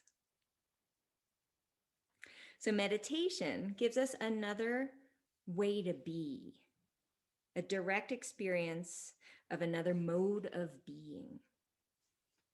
It's essentially letting go into reality. It's not trying to mold the world to our every whim. That will lead to inner conflict. And we've all done it, right? We've all spent years and years trying to make the world exactly how we want. And it doesn't work, and it's frustrating and exhausting. Instead, and this isn't about inaction, by the way, it's just about skillful action. And there's a difference. So I think that's a misunderstanding about these practices, that you're going to just be mindful and not do anything. The idea is to be mindful of the urges you have to do things that are going to cause destruction, and then to be able to see when you're ready to act in a way that's going to promote harmony and skill and maybe help someone who's in trouble, or help someone to see that they're being destructive, whatever it is. So all of this reconditioning the mind and letting go might possibly sound like a lot of work. So how are you going to sustain your practice and encourage other people to sustain their practice? Someone once asked the Buddha, "How, dear sir, did you cross the flood?" The Buddha answered, by not halting, friend, and by not straining, I crossed the flood. When I came to a standstill, friend, then I sank. When I struggled, then I got swept away. So the way to practice is to make steady effort without straining. And this is the same thing Patanjali was encouraging us with this Jira Sukha, steadiness and ease. And this is true for the entire path. So try to remember that there's a natural way that things unfold in time and that we can respect this. The Tao Te Ching says, those who are wise have no mind to fight the Tao. They do not by their own contrivance try to help the Tao along. And the Tao is like nature, the natural course. And this doesn't mean not practicing. It means not rushing the process.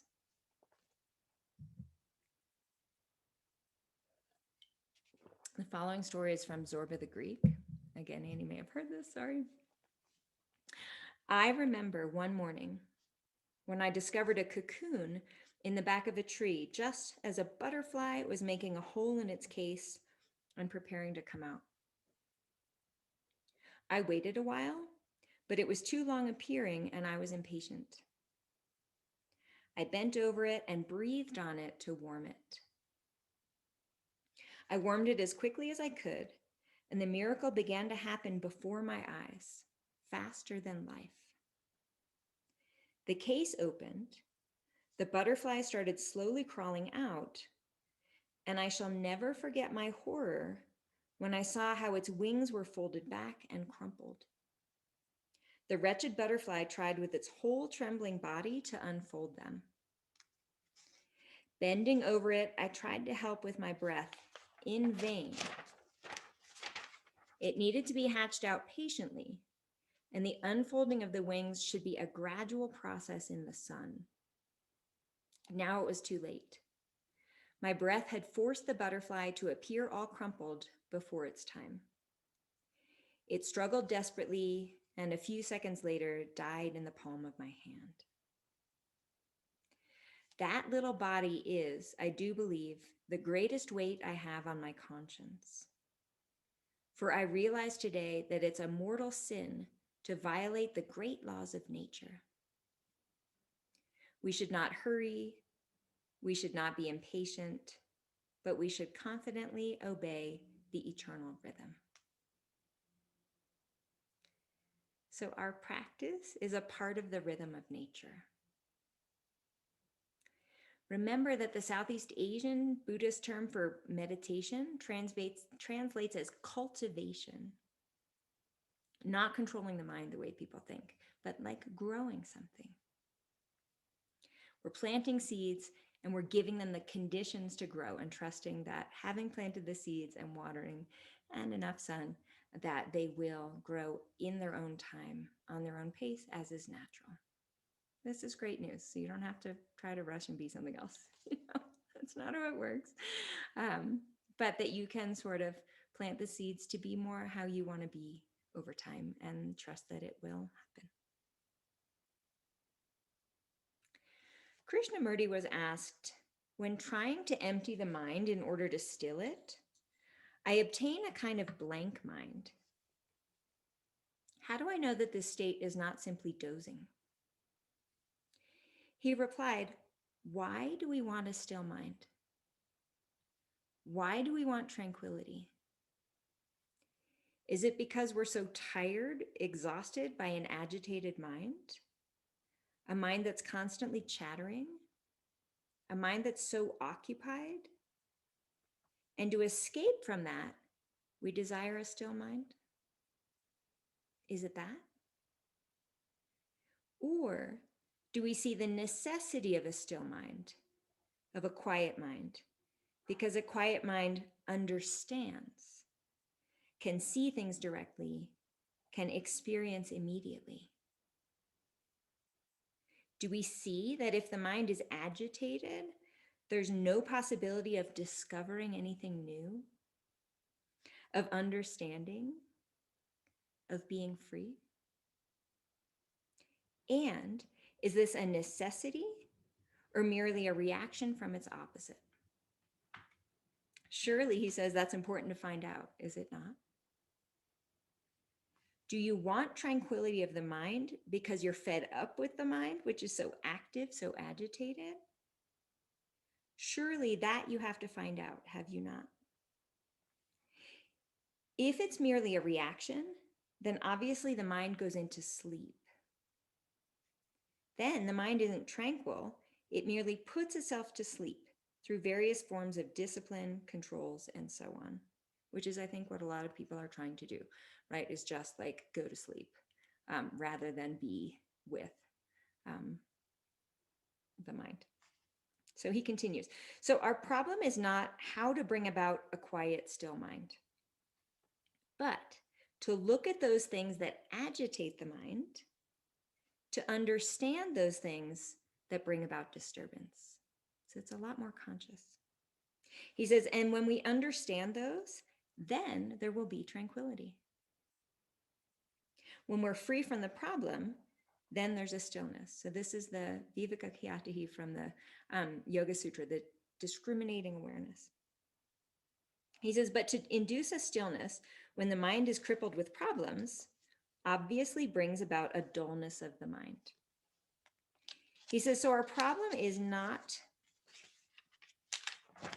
how to make the mind tranquil, still peaceful.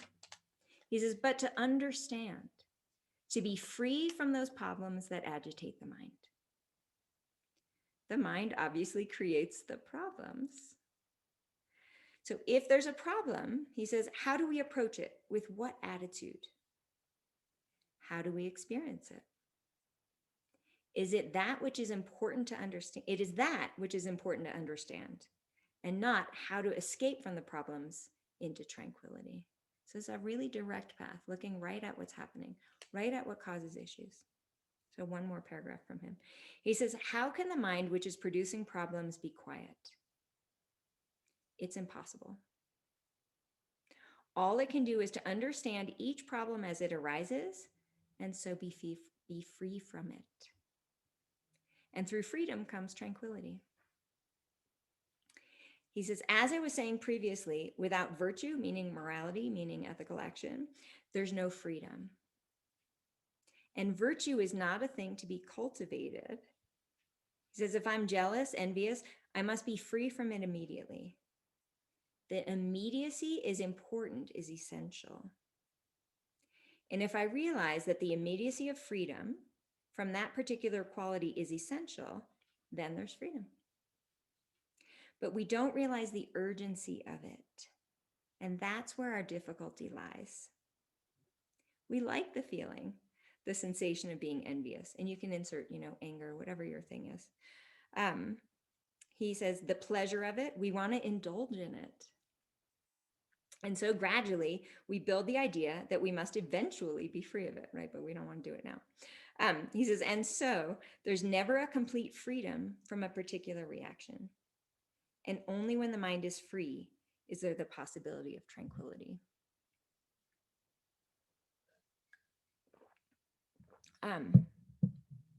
Again, his language can be tough, but, notice the habits that aren't good. The habits that where you're going to say the thing that's going to make everything worse instead of better.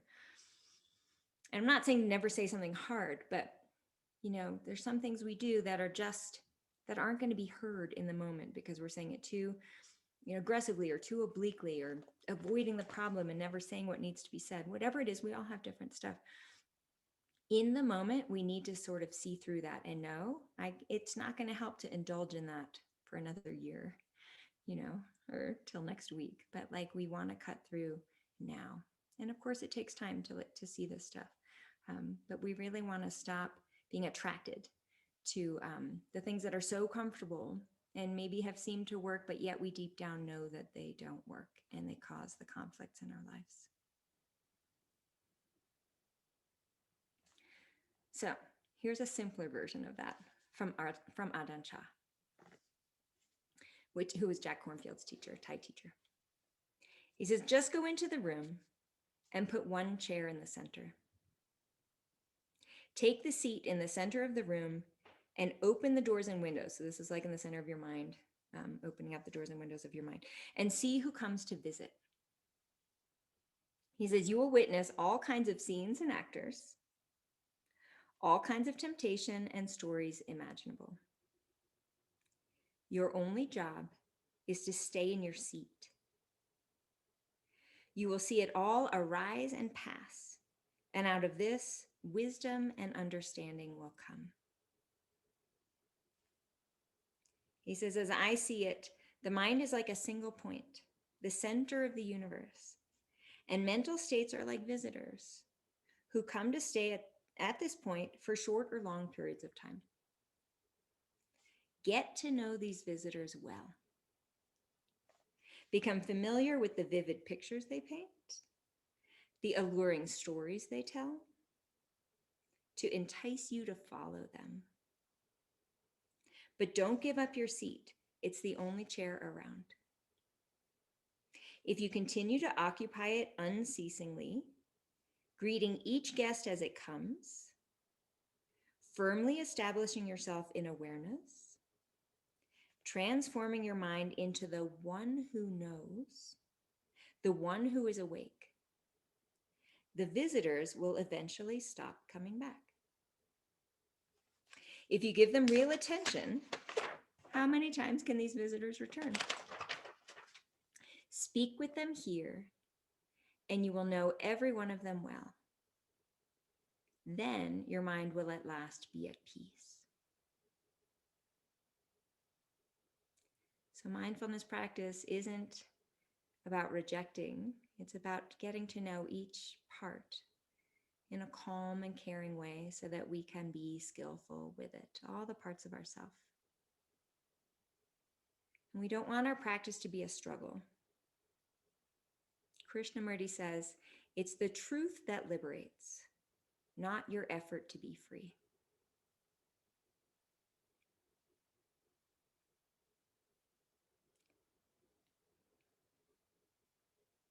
So you can't try your way out of suffering, is what these traditions are saying. But it takes effort. So it sounds like a paradox, but again, for the yogis, it's this felt sense of balance of abhyasa and vairagyam, the trying and the letting go.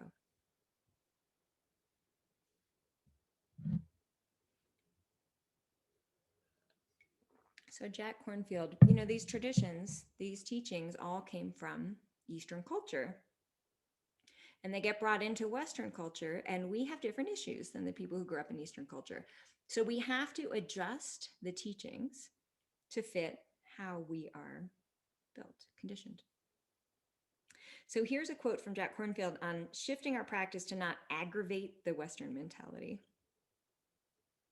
He says, probably the greatest change is a shift from the sense of struggle against oneself.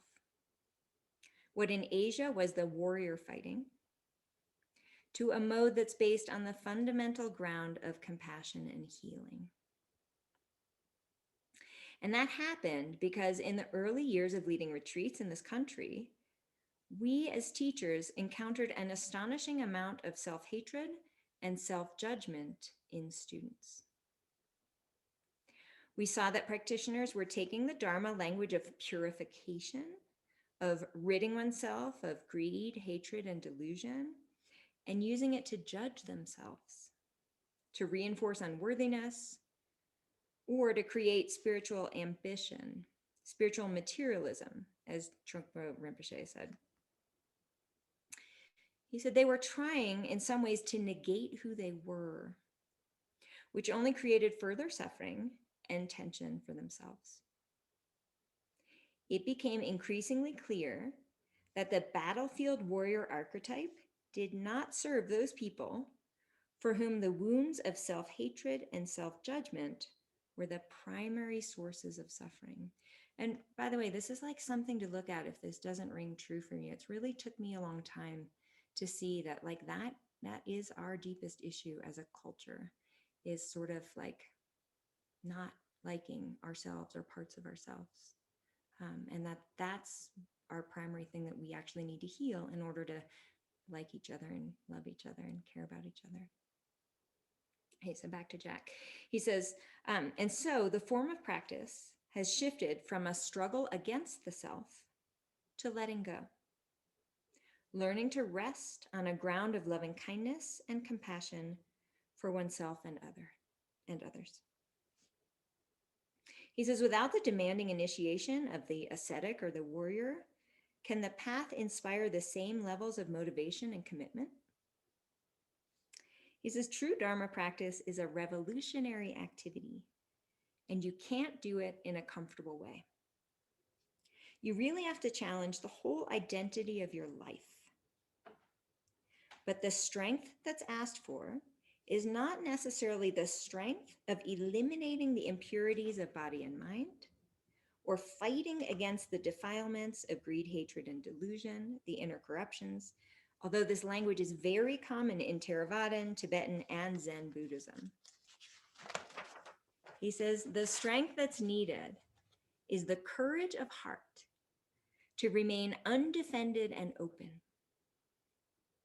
a willingness to touch the 10,000 joys and the 10,000 sorrows from our compassion, the deepest place of our being. This is a different kind of fearlessness, which requires as much or more passion and fire.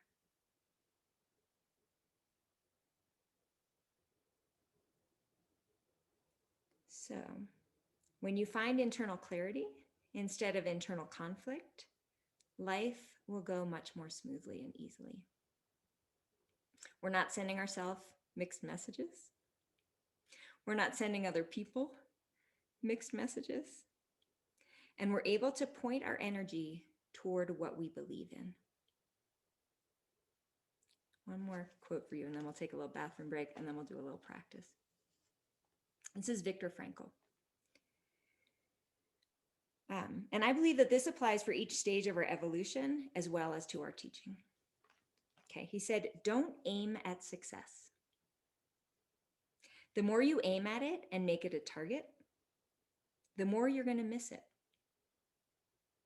For success, like happiness, cannot be pursued. It must ensue. And it only does so as the unintended side effect of one's personal dedication to a cause greater than oneself, or as the byproduct of one's surrender to a person other than oneself. He says happiness must happen, and the same holds for success. You have to let it happen by not caring about it. He says, I want you to listen to what your conscience commands you to do and go on to carry it out to the best of your knowledge. Then you will live to see that in the long run, I say, success will follow you precisely because you had forgotten to think about it. So, you're going to go out and teach for the first time, and you're going to think, do I know enough? Am I, ready? And, instead of worrying in that way, just go out and do your best and continue getting feedback from like how people seem to take it, or maybe what they tell you, when you try again, and you might tweak it or you might not. And over time, if you're doing something you love and you're paying attention and giving it your whole heart, it will be successful. It won't be perfect, but it will be successful. And happiness comes from that. Instead of judging every phase and like, is this good enough? Is that good enough? Am I good enough? Which is what we've been trained to do, but it's demoralizing and doesn't lead to that kind of success that comes from just trying and having a good time.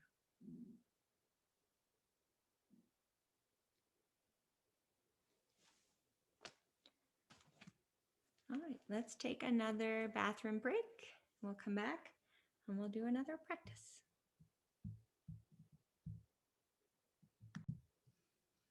All right, we're recording again. So let's do one more practice to kind of integrate what we've been talking about.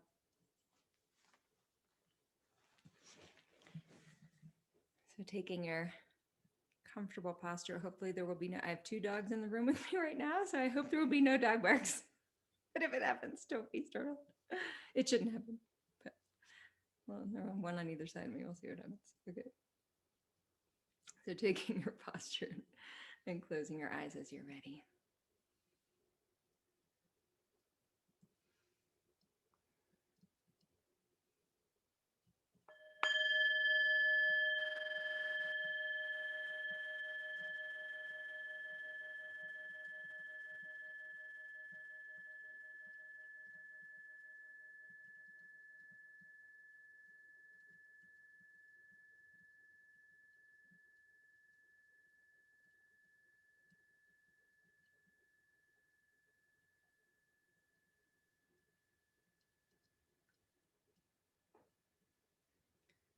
So, of course, as always, we'll begin with the body. It's a way to ground the mind. Here in what's real, the felt sense, physical sensations. And of course, in this first beginning of the practice, you can make it's nice to make any adjustments like relaxing shoulders or lifting the spine or softening the belly, whatever's needed. And of course, if nothing's needed, letting things be as they are.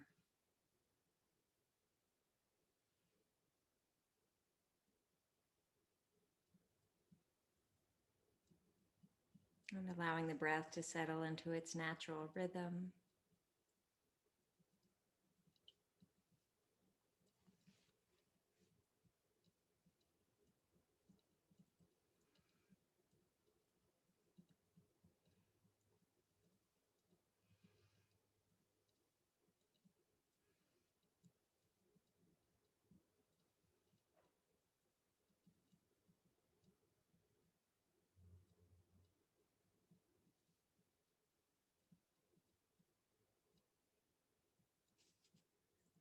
And I'd like you to familiarize yourself with how you are right now.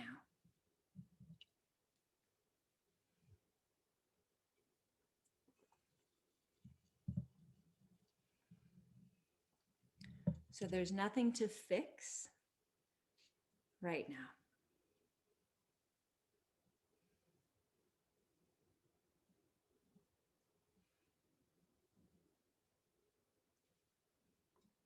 Allow your awareness to be like a very large room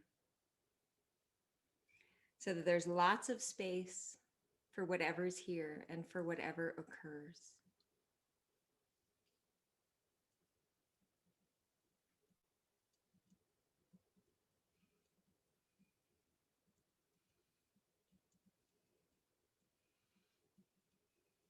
If there's anything here that's unpleasant, make room for it. Give it permission.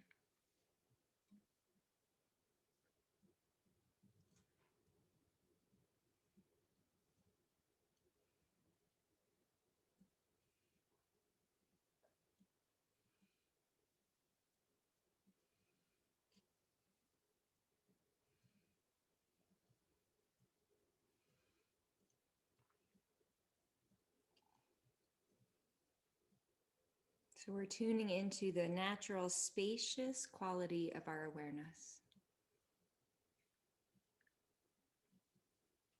If there's anything right now that's making it hard to be present,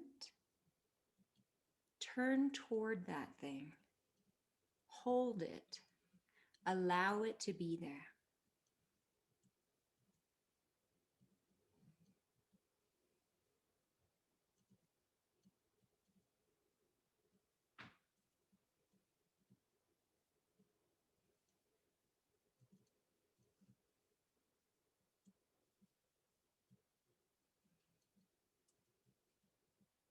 Maybe there are some hopes or fears. Give them permission. Let them be here along with everything else in spacious, holistic awareness.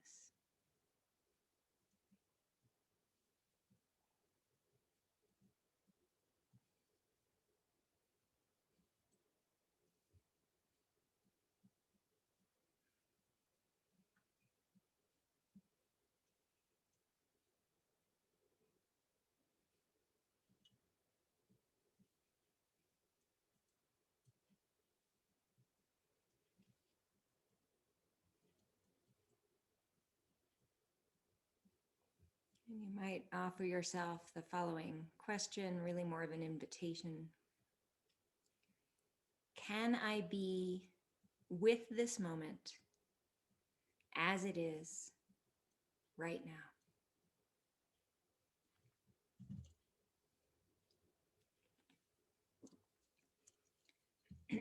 Can I be with this moment as it is right now?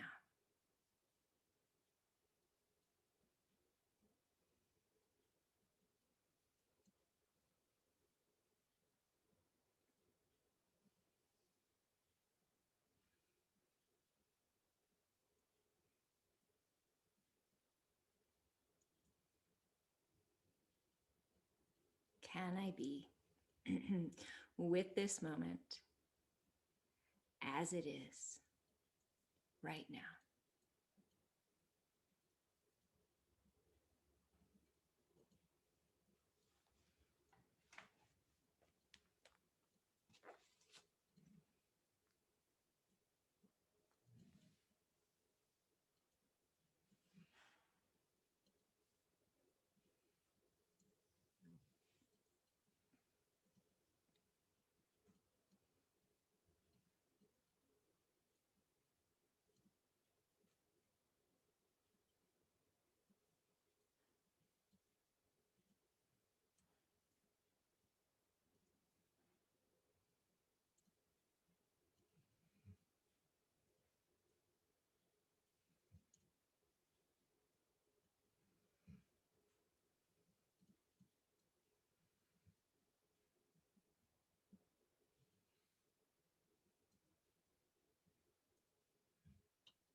So, any questions, comments, thoughts about teaching? This is a teacher training. You don't have to teach. Maybe you're just here to learn, but let's talk about teaching a little bit.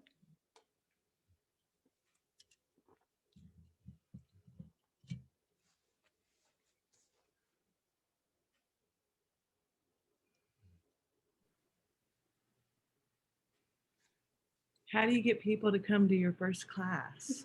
Invite friends. And my friends, that's what, yeah, I've been kind of talking it up right now. I'm like, hey, would you be interested in this? Okay. Yeah. Or maybe it's at your yoga studio where people kind of know you. It's just easier in the beginning. You know, people want to come because it's you, you know, Okay. and then over time you get kind of a reputation. But I envision myself in a park and like for my first class. And we have like a little park down by the house. But every time, like, like I said, I'm doing all this manifestation when I meditate now for some reason. I can see myself and it's just, I'm up walking around. I have to be walking around. I cannot be sitting still to do this.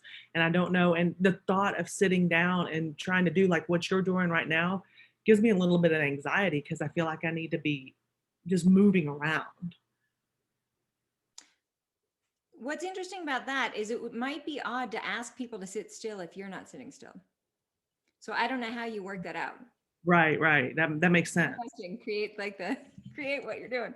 Maybe you're teaching walking meditation. I don't know.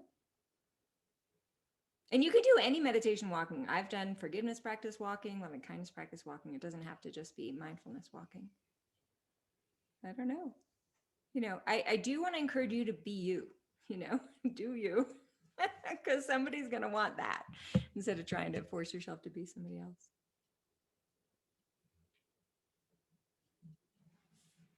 I have a question about, I know it's different if there's like a gym like the VAC, and people have memberships, but for like a 15-minute or 20-minute class, let's say, and you meditate for 15 minutes, what is the typical charge of something like that? Yeah, I mean, that's a great question. I don't know. I was going to say back on Nicole before we got started talking about walking or not walking. Like for example, I taught a free, maybe 3 or 4 different times. I taught at the library, and it was free for whoever came from the community, but they paid me a reasonable amount. And you would be shocked at how many people come to something. I never had fewer than 20 people. And they were like in the middle of the day at random times, like the middle of the summer at noon or something. So don't discount the fact that people really want this right now. So maybe you start off doing something free, but even like the library paid me for my time. And I know that all the different libraries in the Vail area have offered either weekly or monthly or some kind of meditation. So that could be a cool place too, because then people will just come because it's free, but they might pay you because it's programming. Also, you offer stuff for free, you get people, and then you can start charging at some point or do donations or whatever. In terms of charging, I really just don't know. I think of it as comparable to yoga, but then what I've done historically is always charge a little less for meditation just because it's less popular and I really wanted more. I figured it was better to have more people paying less than fewer people paying more, but that's just me. I mean, I don't know. But just know that people want it. It's kind of like just the perfect time right now.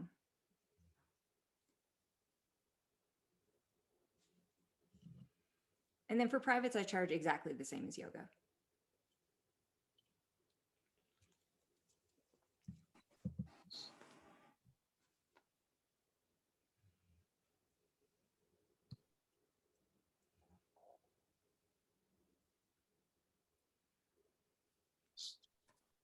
Yeah, Sarah.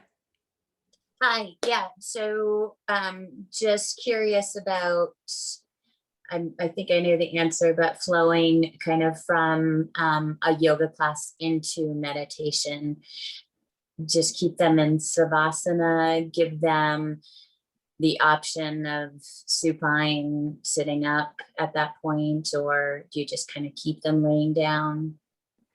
So now we're getting into personal style for sure. What I Right. personally do is have them have their shavasana, everyone sits up, and then I would guide a meditation with everyone sitting, because after a yoga practice, people are going to be able to sit a lot more comfortably than just walking into a room cold.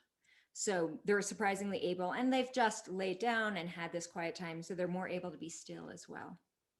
Now, that being said, so that would be what I would do for like a 5-minute meditation.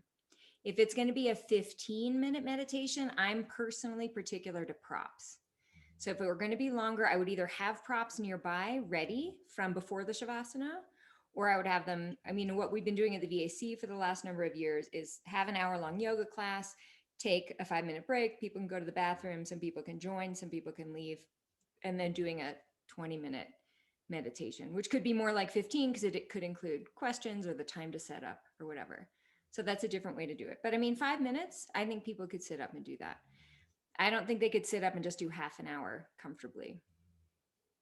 5 minutes, no one's going to complain, but if it's 20 minutes and you didn't want it, like it's not in the description, people might get grumpy.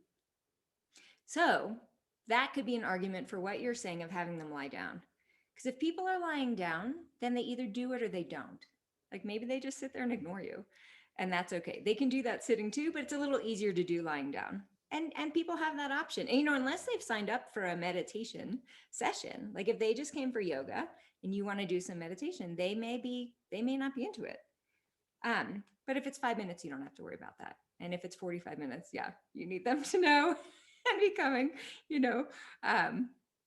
consciously and choosing it. But interestingly enough, a short meditation, people can really get into, even if they didn't plan it. Like even a 3-minute meditation at the end of a class can give someone a taste and spark an interest.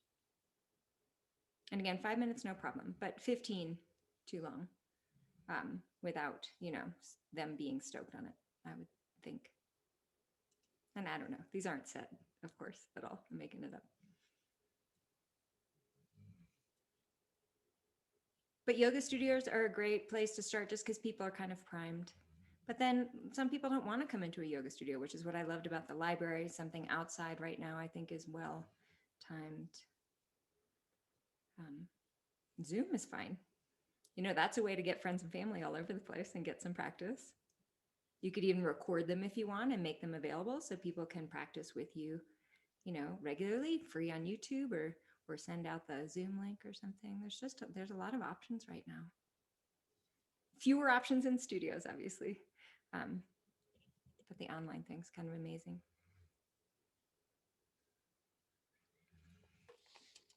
So feel free to just jump in with questions, but I have some stuff I just prepared. So let's talk a little bit about finding your own style. So in Eastern practice, it's sort of respected to mimic your teacher exactly. And in Western practice, you're supposed to do everything your own way completely. So I just want you to feel free to find your own place in that spectrum. And what you might do is sort of mimic the teacher at first, whether it's me or it's Jack Cornfield or Sharon Salzberg or whoever you're listening to and you're into. So you kind of mimic the teacher at first. You get a feel for the form. You get used to guiding. And then after a time, whatever that time is for you, could be quick, could take a long time, your style starts to come through. So I was trained to literally teach exactly like my teacher. And I have like a 100-page document that I still have somewhere with all of the meditations laid out. And I read them for, I don't know, 4 years or something. I don't even know how long. Until, of course, I could recite them, almost all 100 pages at some point, because I taught a lot. And at some point, I stopped using them. And it happened kind of gradually, where I started like picking and choosing things. And then at some point, I didn't even write my own. So it was all sort of in there. And I could pick and choose kind of from the material. And then it just started coming out in my own voice. And that was just an organic process. And I didn't rush it, but it happened. And what I do now is quite different.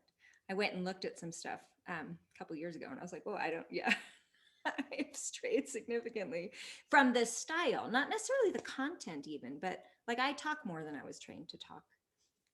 That's just natural for me. I'm a talker, I guess. So anyway, you'll figure out how much you want to talk, how many silences you want to leave, and it'll change over time. And you'll find at some point, you'll find that you're in your style, and it'll have as much or as little of your influences as is appropriate to you. And it won't be fixed. It'll keep changing, I think. But I remember you saying, with that said, I remember you saying in the mindfulness practices, kind of keep the sentences short. So not quoting something really long, or, right? Or am I remembering that incorrectly? No, I'm not saying you can't have a complex sentence. I just don't, I guess what you don't want to do is get people confused or like off on some thinking tangent. So it could be a complex sentence as long as it's understandable. But yeah, I wouldn't give like a long quote, because think about, I just gave you a bunch of really long quotes. You have to really stop and think, right? It's not going to just kind of flow through. But you might give a long quote before or after. And think about that with teaching too. You might just teach the meditation, or you might have some context. You might present a quote that speaks to you, or a little bit of content for people, a little bit of context. You might choose to do questions and answers. You might not. Don't do it if you're not comfortable, but it's a really nice way to find out what's on people's minds, actually. Where are they getting tripped up? What worked for them? What didn't? Even if you don't have fancy specific answers, it can still create community and dialogue. And you don't have to. Like we don't do that at the VAC classes, which is no longer VAC, it's now the Gravity House. It's 20 minutes and we do a 20-minute practice. But then whenever I do workshops and stuff, and some people will stay after and chat with you, but I don't know, when I shortened the class from 45 to 20, I took out the questions so that we could still practice for 20. So it's just up to you.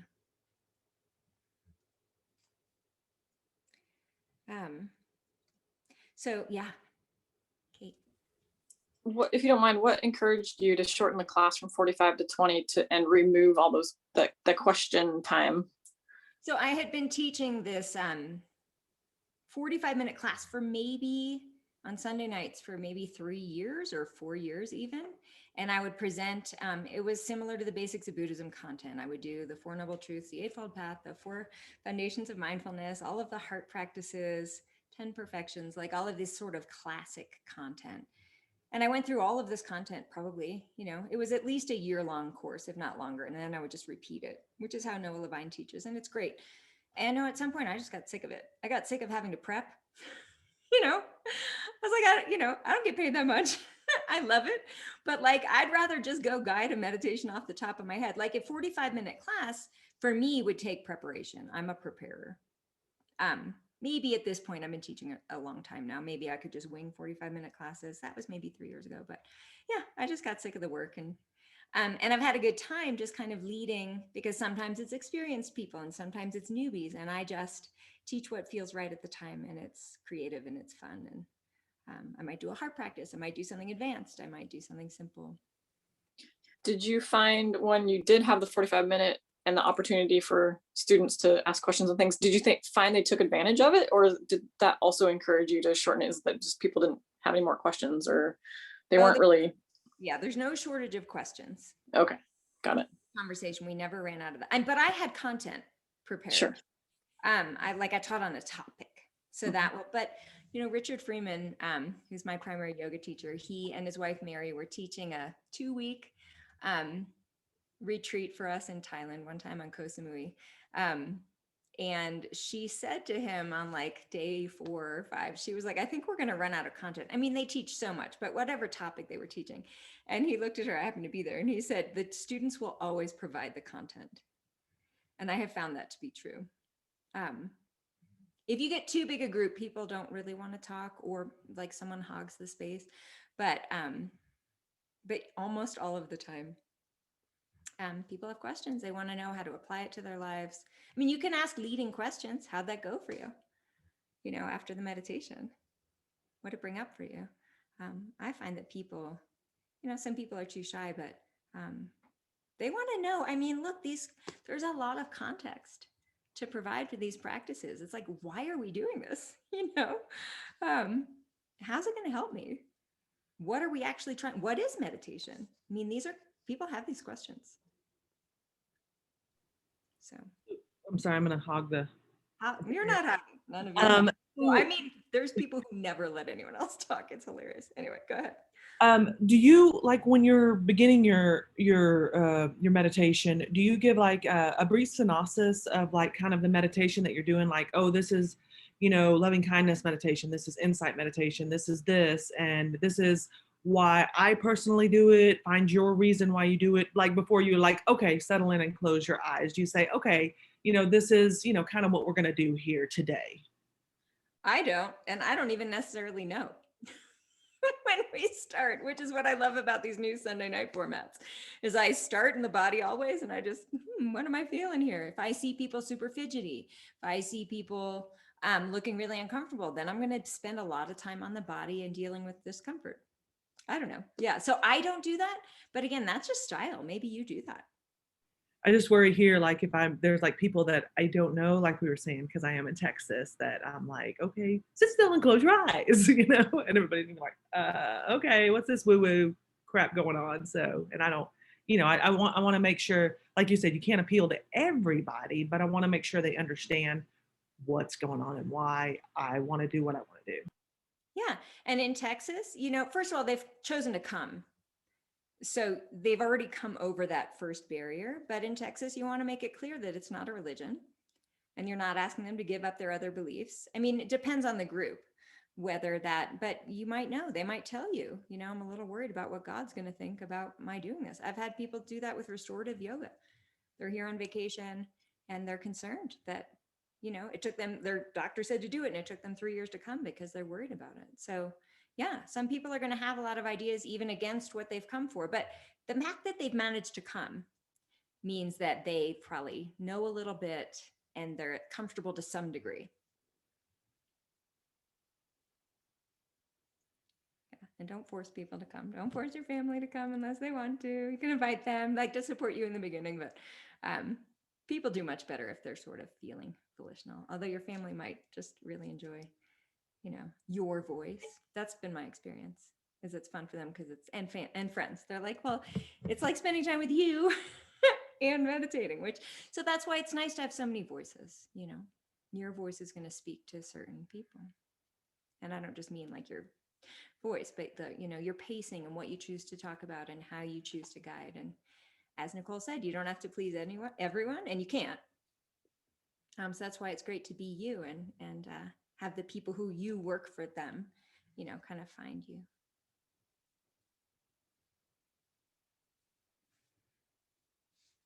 So in terms of like, what are you going to say? Like, how are you going to pick and choose, you know, what you want to talk about in a meditation? I feel like you're going to give the instructions that you value the most, the ones that actually helped you. So that's what I did. And the other things that didn't really make sense to me, I didn't teach those. But I really wanted to sort through like what spoke to me, because that's going to come through your voice the best, the clearest.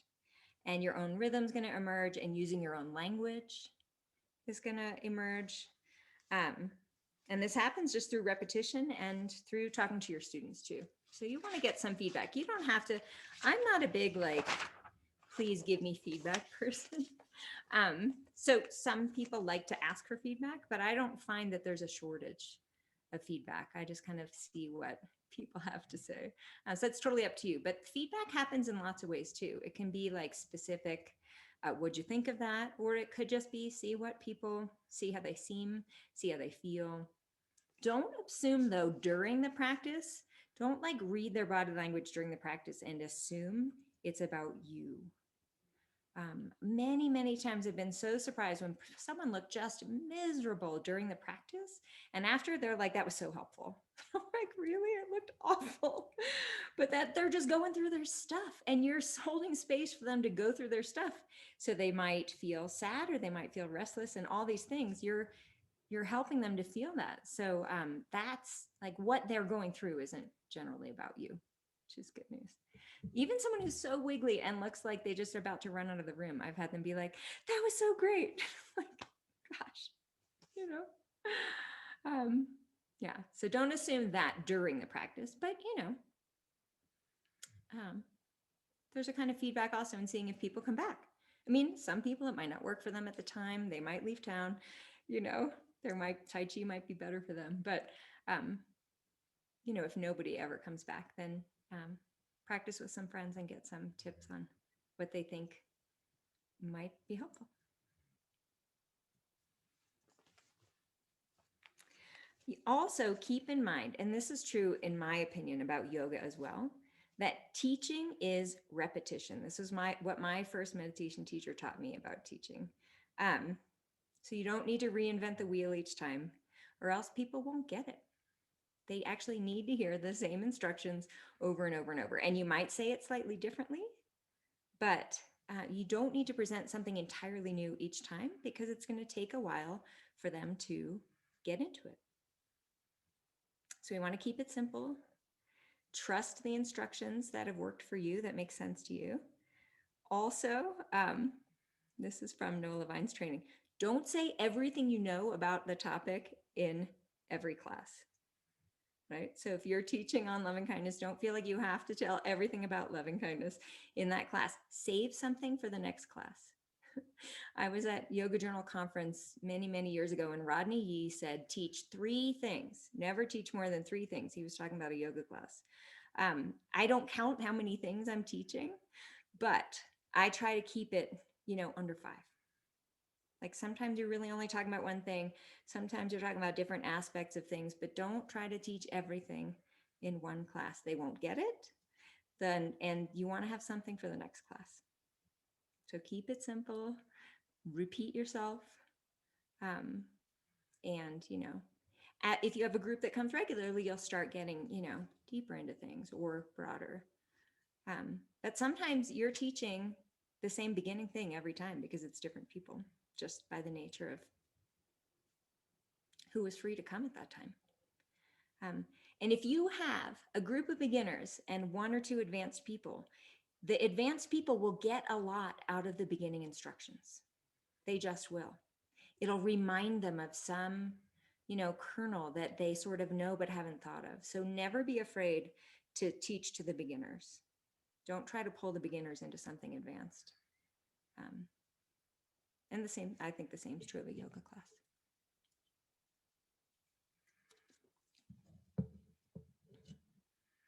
So Nisargadatta taught 3 avenues of teaching. And again, I think this is true for yoga as well as meditation. The first avenue of teaching is giving people the techniques to practice. The second avenue of teaching is teaching the concepts and ideas behind the techniques, the kind of context. The third avenue of teaching is what he calls transmitting, which I'll describe as embodying your practice. So transmission is essentially like resonance, which is just physics.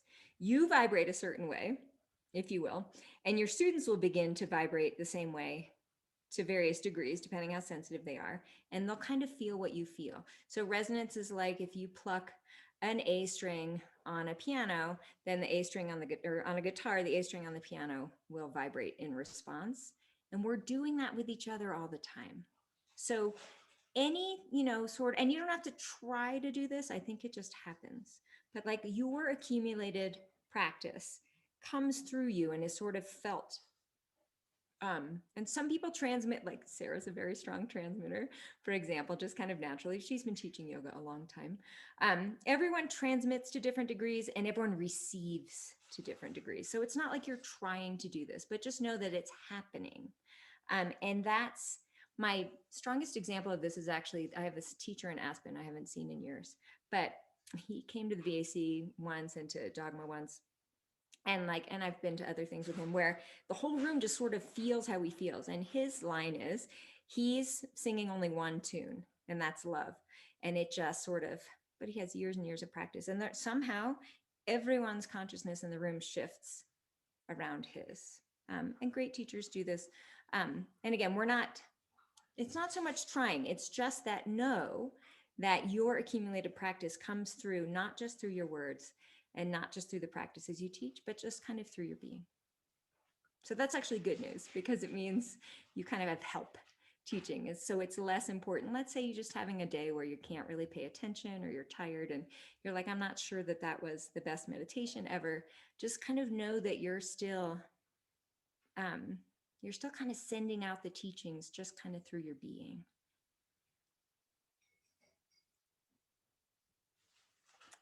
So also try to be teaching on all 3 levels, not just the one.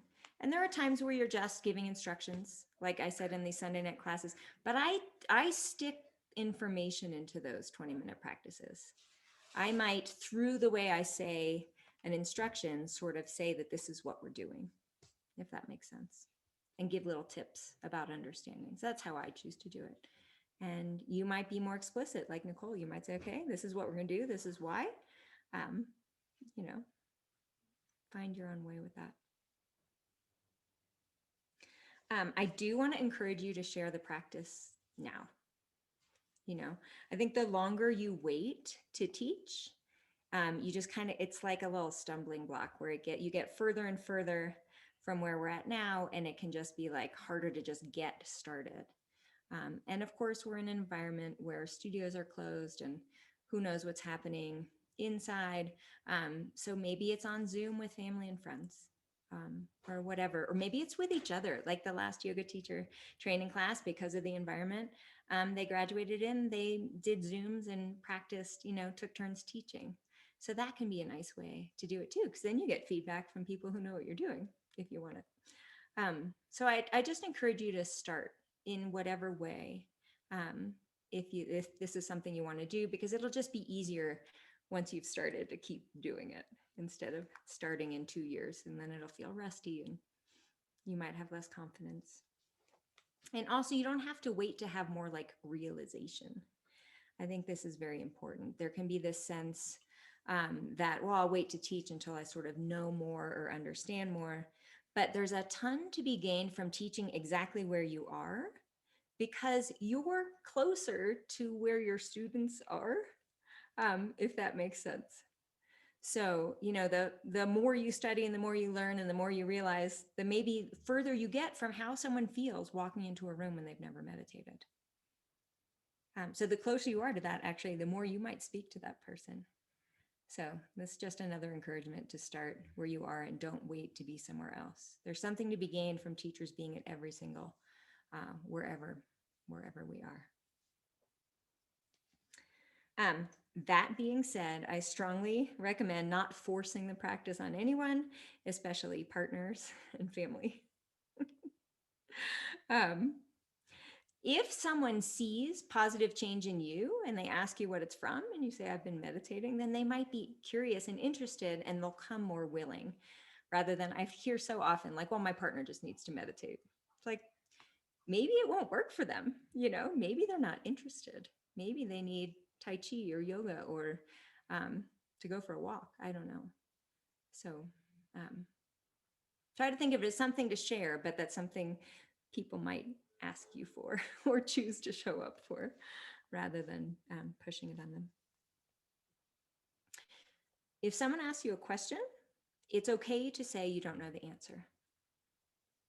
And then you might go to someone who you think might know the answer and ask for help. And, sometimes people ask me and I don't know, and I go to my teachers and get answers and send it back. So it's just, you don't have to pretend to know, and it's okay to ask for questions and then say, I'll get back to you, or I don't know. In terms of what I like calling spiritual friendship, meaning relationships with teachers and with students, I guess, now that you're teachers. So I just encourage you to be cautious with people who want you to be their guru. And also be cautious with people who want to be your guru. And I'm not saying you can't have those kinds of relationships, but hopefully it happens gradually and naturally, and there's no sort of clingy pressure from one side or another, which can end up being a problem down the road. So a lot of people give up their power to a guru, but only you can cultivate your own mind. So you can get guidance and assistance and insights, but ultimately it's us each working with our own mind is how this works.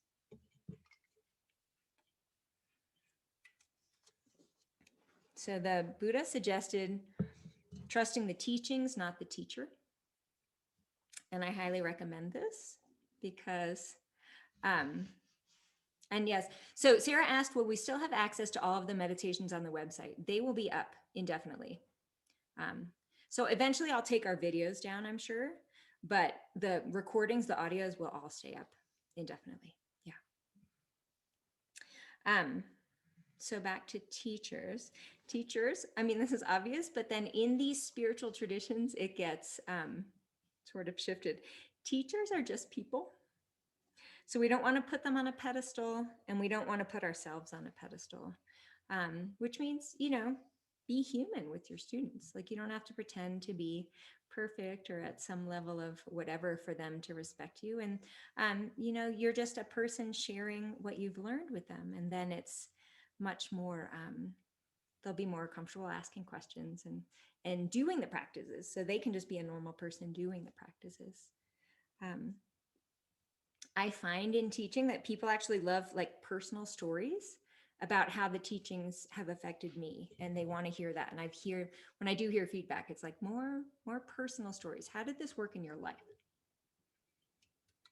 So that's just maybe something to consider when teaching. If you have an example of how something really worked for you to change something to be more helpful, feel free to give that. They do want to know that more than, I think, quotes from great teachers, even though I did more of that today. I think people want to relate to the teachings through your humanity, not through your being special. And we want to all be humble, I think, through the process.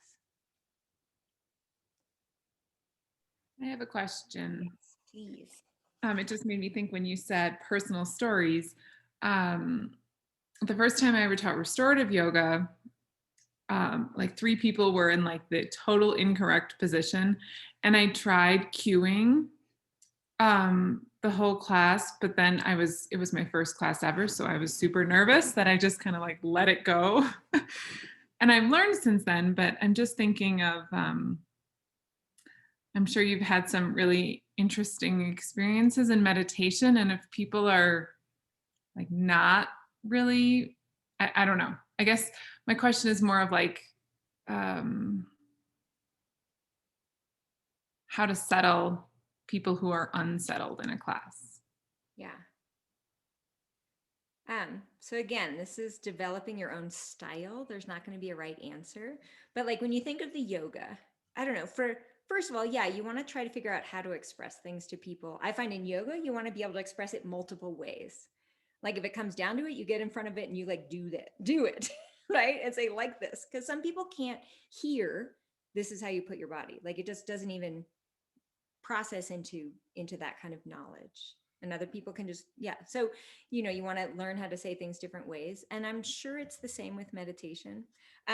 One thing from teaching yoga now for more than 20 years is like, at some point, I just kind of let go and said, some people are going to be in the wrong position and they're not going to die and they're not going to break their leg and they're not going to have back pain from one, 1 minute hold of that thing a little bit wrong. I mean, yeah, you don't want them in a horrible headstand or anything, but like at some point I loosened up a little bit on having everyone do it like right, especially when you've got people coming in who are trained to do something the opposite of how I do it, and they want to do it the way they were taught and they've been doing it for 10 years.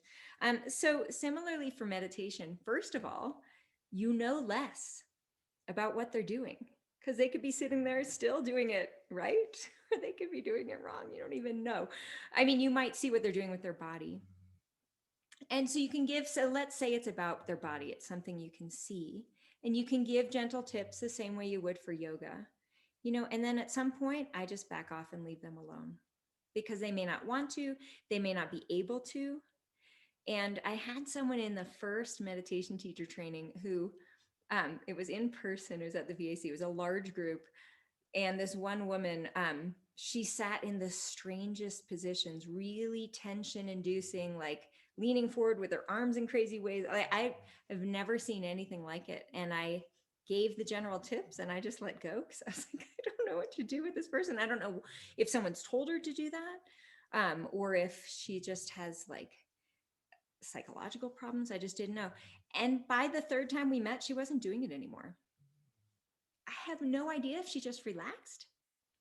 Like or if I just wore her down with the repetition or what, I don't know. So, on some level, yeah, work with different ways of giving instructions and play around with different techniques, see what seems to work. And then a certain amount of letting go and knowing that people are having their own experience.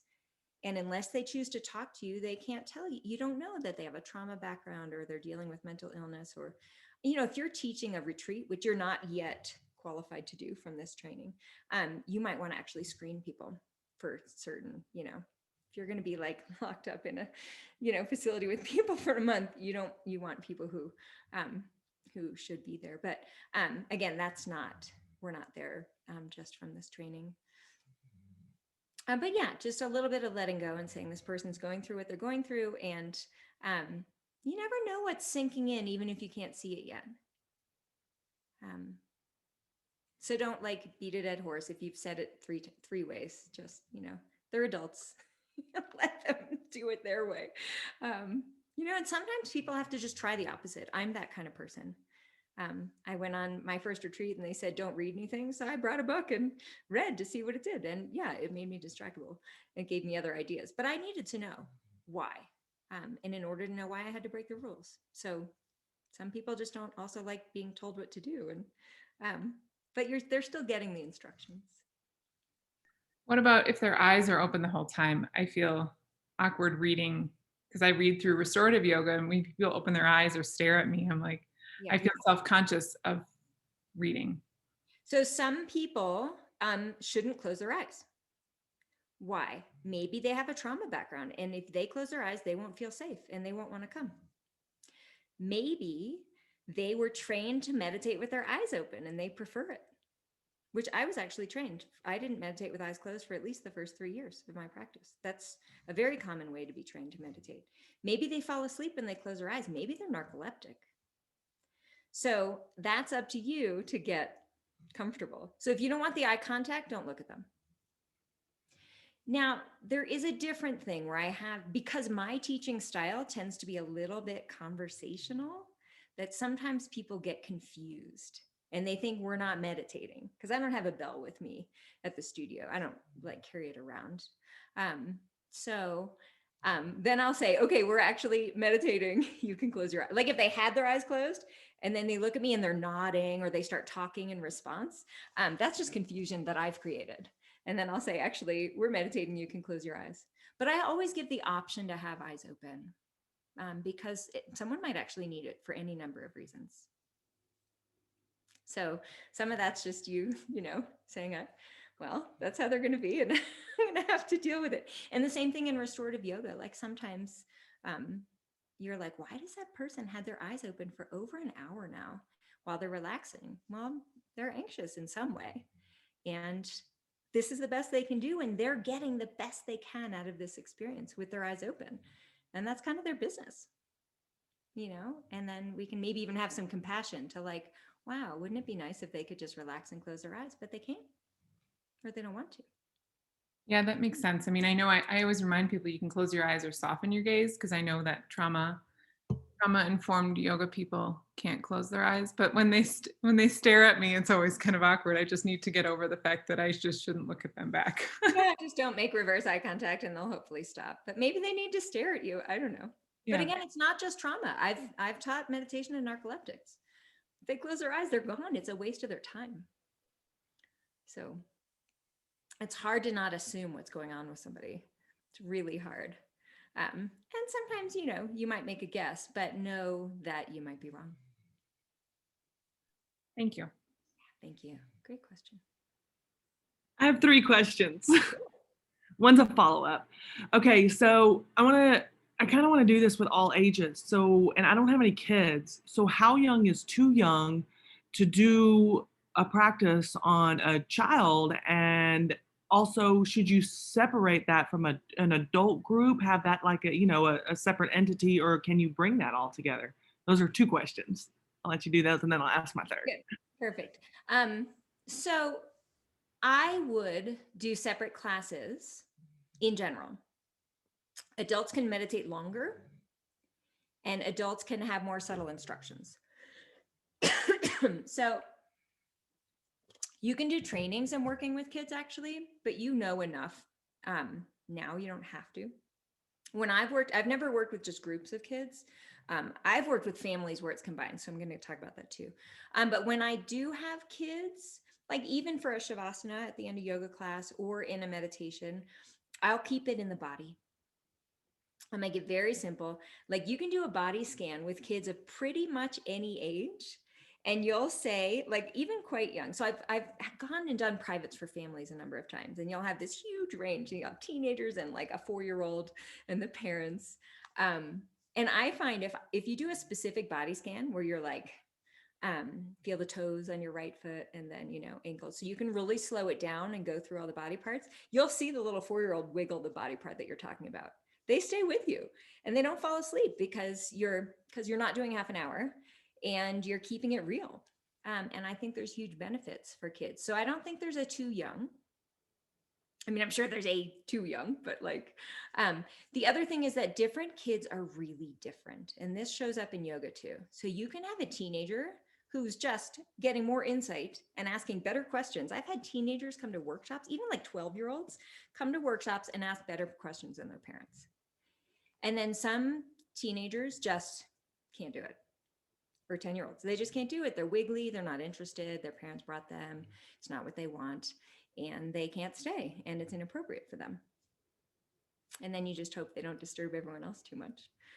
So there's just a wide variety of what this particular 8-year-old could be super ready or not ready at all. So there's, that being said, if you did a training on working with kids, I'm sure they would give you actual guidelines, because I've never done that. Okay, and But- that does lead to my third question. So next steps, because this is a beginner, kind of course, what are some programs or next steps that we can do to further our our careers in this, or my career specifically, because this is something that I want to do. So yeah, what are my next steps? Yeah, so I mean, if you want to pursue the sort of kid angle, I don't really know. What I do recommend with kids is not like dumbing down the practice. So I've seen friends teaching mindfulness here in the Valley where they're just doing things that are really not, I don't think, with both yoga and meditation, like that aren't giving kids like the chance to actually get all the benefits because it's being dumbed down. Would recommend, if like kids are your thing, there's the mindful schools out in California, and I have friends who have trained with them, and they're all very serious practitioners. And I imagine that they're teaching real skills to kids about working with their emotions and being with things rather than just distraction tools. I just don't want to be, I don't want to exclude anybody. So it's not that I really want to work with kids, because again, I don't have kids. I don't know anything really much about them except being one when I was one. Right. But I just, I want this to be for everybody, and I don't want to say, oh yeah, no, this is just for this group. So it's not that. It's just that I want to encompass everybody. Yeah, then I think if you have kids there, just keep it simple, maybe stick with the body, but that doesn't mean you can't do loving kindness practice for kids, but maybe don't get into some super deep compassion practice or like overwhelming forgiveness practice or something. Keep it accessible and keep it light, just like you would for beginners. And again, if there's kids there, don't do super long, but a kid can do 10 or 15 minutes. I had a fun tip from someone for my kids. They said, have them meditate how old they are. So my daughter was 10 at the time. She's 13 now. So she was at 10 minutes and now she's at 13. Knowing you're gonna have all different age lessons, but maybe as a parting when you go home, just as a rule of thumb, I thought it was cool until they're 20 and then you can do whatever you want. But I thought that was a nice way to remember or whatever. That's awesome. And then if you want more training, we can talk about various options depending how you're leaning. So I don't have like a global one offering, one suggestion. But, if you see things you might be interested in and you want my opinion on it, feel free to send me the link and I'll look at it, and I can give you some suggestions as well. One-on-one. I know, Nicole, the Calm app has, I'm a middle school teacher, so I have used the Calm app with some of my students, and they have I'm just looking, they have a 30 days of mindfulness in the classroom PDF. So there might be some ideas too of like how to build in. I haven't, but there's different activities that you can do with them in there too.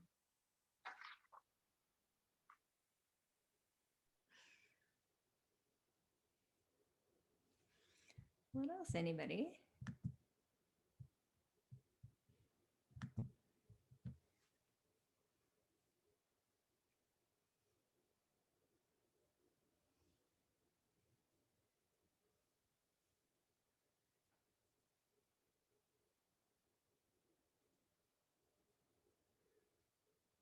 So what I really recommend going forward is keep practicing.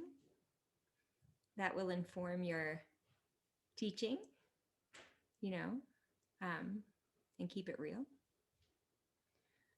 There's also, maybe it's reading books or podcasts are kind of an amazing free resource.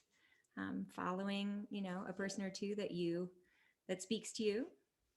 that can be a great way to continue education in a very low key and, inexpensive way. And then if you find someone you like, maybe you end up doing a retreat with them at some point or reading their book, or that's been a real source for me, because you can listen to one person for a while and then switch to, something else. And I enjoyed Sharon Salzberg's podcast and Jack Kornfield's podcast, among lots of other varied people. If you're more into the psychology side, you might enjoy Tara Brach. There's a lot out there. Chara, like C. Tara Brach, Tara. Oh, Tara. Okay. She's a student of Jack Kornfield's, but she's also a psychologist, and she does a lot of talk about like anxiety and trauma and just building on her own experiences. And she's very popular. She's in the DC area. It's nice that she's female. So Sharon Salzberg, most of them are male. So that's fun. She's good. But different people speak to you, and then for times, and then you might find yourself really interested in somebody with a different kind of voice. And that's what I really like about the kind of podcast environment, is you can just, like, I'll binge listen to someone all the way back to the beginning of the thing and like do nothing else for months, and then be like, okay, now I actually know what they're going to say. It's starting to get repetitive, and I might go learn from somebody else.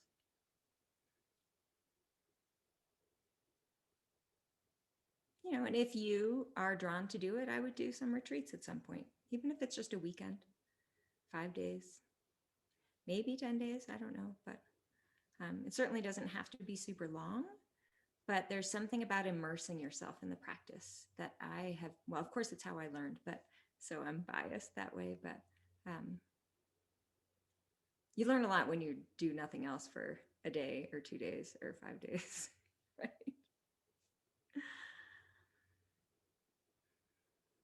And you might, spend that time with a teacher and get to actually talk to them about your practice in person. Someone who, it's kind of a cool, most retreats, you'll have an opportunity. If they're too famous, then you'll be it'll be too big a group and you'll talk to one of their assistants. But if they're in that medium realm where they're really good, but they're not too famous yet, you'll get interviews with just them, which could be even better.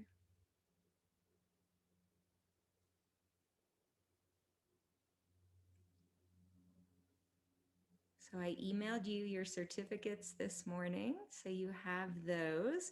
I am a Yoga Alliance approved continuing education person, so you can apply those hours to your continuing education requirements if you happen to be a Yoga Alliance person. I am loosely considering, I'm doing a 300-hour this fall that's like yoga based. That'll have a meditation element, but it'll be a yogic style that we haven't done at all. But I am considering I'd like to do a 300, the next 300 at some point, that's maybe more like a year long or 10 months long. That's really meditation based. I mean, having some yoga, but really diving into this stuff and spending a month on each of like maybe meeting once a month and sort of like we are, I guess, but really diving into a topic like much more in depth, on each thing, rather than this was like a survey, and that would be deeper. So anyway, that could be fun. If you're interested in that, you can let me know. It won't be this year, but I think that would be cool. And I think it's really going that way. Like I actually did a 300 in Bali a couple of years ago, that happened to be, it ended up being on meditation, which is the style I'll teach in the regular 300 this fall. But that's, it's becoming a thing, and it's nice to get a credential, right? Because I mean, if you're not in the yoga world, Yoga Alliance credential doesn't matter. But if you happen to be, at least it's nice that with meditation training will at some point have a meditation alliance that will, structure it. It's just not there yet. It's too new. Meditation training is a new thing. So there's no like formal governing body that will, whatever. But anyway, so we can do it through the yoga for now. Anything else?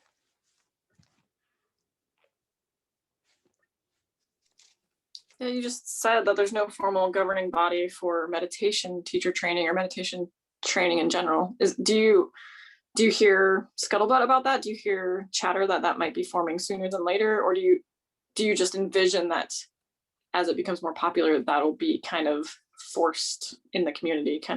If my question makes sense. Yeah, I'm a bit of a cynic around that. So, like for example, my yoga teacher, who's I think one of the great yogis of this time, like his stuff didn't count toward the Yoga Alliance until very recently because he didn't pay them. It's more of to me a reflection of capitalism, and it's messy because you've got all these incredible, from the yoga side, you've got these incredible yogis who've been teaching in lineages forever.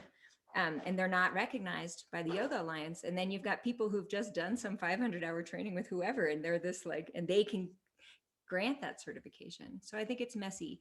And at the same time, the Yoga Alliance has actually done a lot of advocacy in the last, let's say, 5 years. I think they're kind of turning it around from their reputation that they had before. I think they're working very hard to be more useful and less of just a way of making money. So I don't look forward, but yeah, I mean, think about it. So through history, the way you became a yoga teacher was your teacher told you to teach, and that's how I started teaching meditation, is my teacher told me to teach. But that's very restrictive because you may or may not have a teacher, with that kind of relationship. So what I love about the current situation is whether it's yoga or meditation, anyone who's anywhere can do a training and become a teacher because they want to, which I think is fantastic. And yeah, maybe some people teaching shouldn't necessarily be teaching, but whatever. That'll sort itself out, I think. So I think it's good overall, but there are negatives in that the traditional folks aren't part of the system unless they make an effort. Andre, who's one of my yoga teachers, Shari's teacher, he was against the Yoga Alliance for a long time. So was she. And then I just saw like on his website that actually now he's part of it. So he gave so did Richard. So, it's kind of the way of the future. And again, it has its benefits, but it probably has its costs.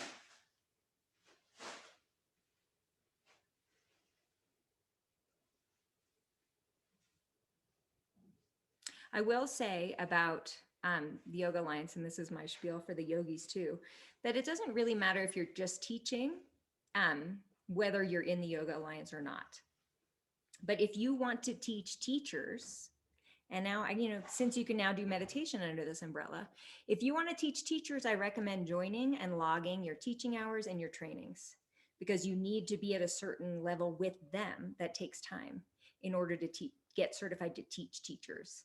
So if you think in 5 or 10 years you want to teach teachers, you might join the Alliance and pay your $50 a year and register what you do every year, so that when the time comes, you're able to do it. And then your students get all those benefits too. And again, that we can talk about that one-on-one if you have specific questions.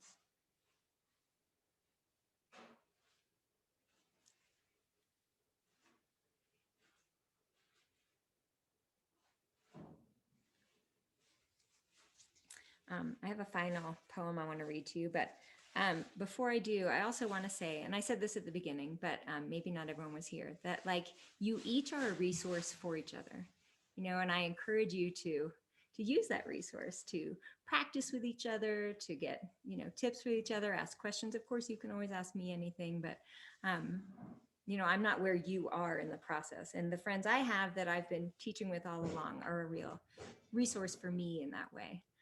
So take advantage of that. And of course, I will remain here as a resource for you ongoing. And yes, all of the audio files will stay up. The video at some point I'll take down, but if it's down and you want it, let me know and I can, enable the link. It doesn't have to necessarily show up on the website, but they're yours. All right, I'm going to read you a poem. This is from Lynn Park. She's a student of Jack Cornfield's, and a little background. She has what's called brittle bone disease. So like her bones break very easily. So that gets referred to in the poem so that you know what that is. She says, take the time to meditate, to pray. It is the sweet oil that eases the hinge into the garden, so the doorway can swing open easily. You can always go there. Consider yourself blessed. These stones that can break your bones will build the altar of your love. Your home is the garden. Carry its odor hidden in you into the city. Suddenly, your enemies will buy seed packets and fall to their knees to plant flowers in the dirt by the road. They'll call you friend and honor your passing among them. And when asked, who is that? They will say, oh, that one has been beloved by us since before time began. And this from people who would have trampled over you to maintain their advantage. Give everything away except your garden, your worry, your fear, your small-mindedness. Your garden can never be taken from you. Take the time to meditate, to pray. It's the sweet oil that eases the hinge into the garden, so the doorway can swing open easily. You can always go there.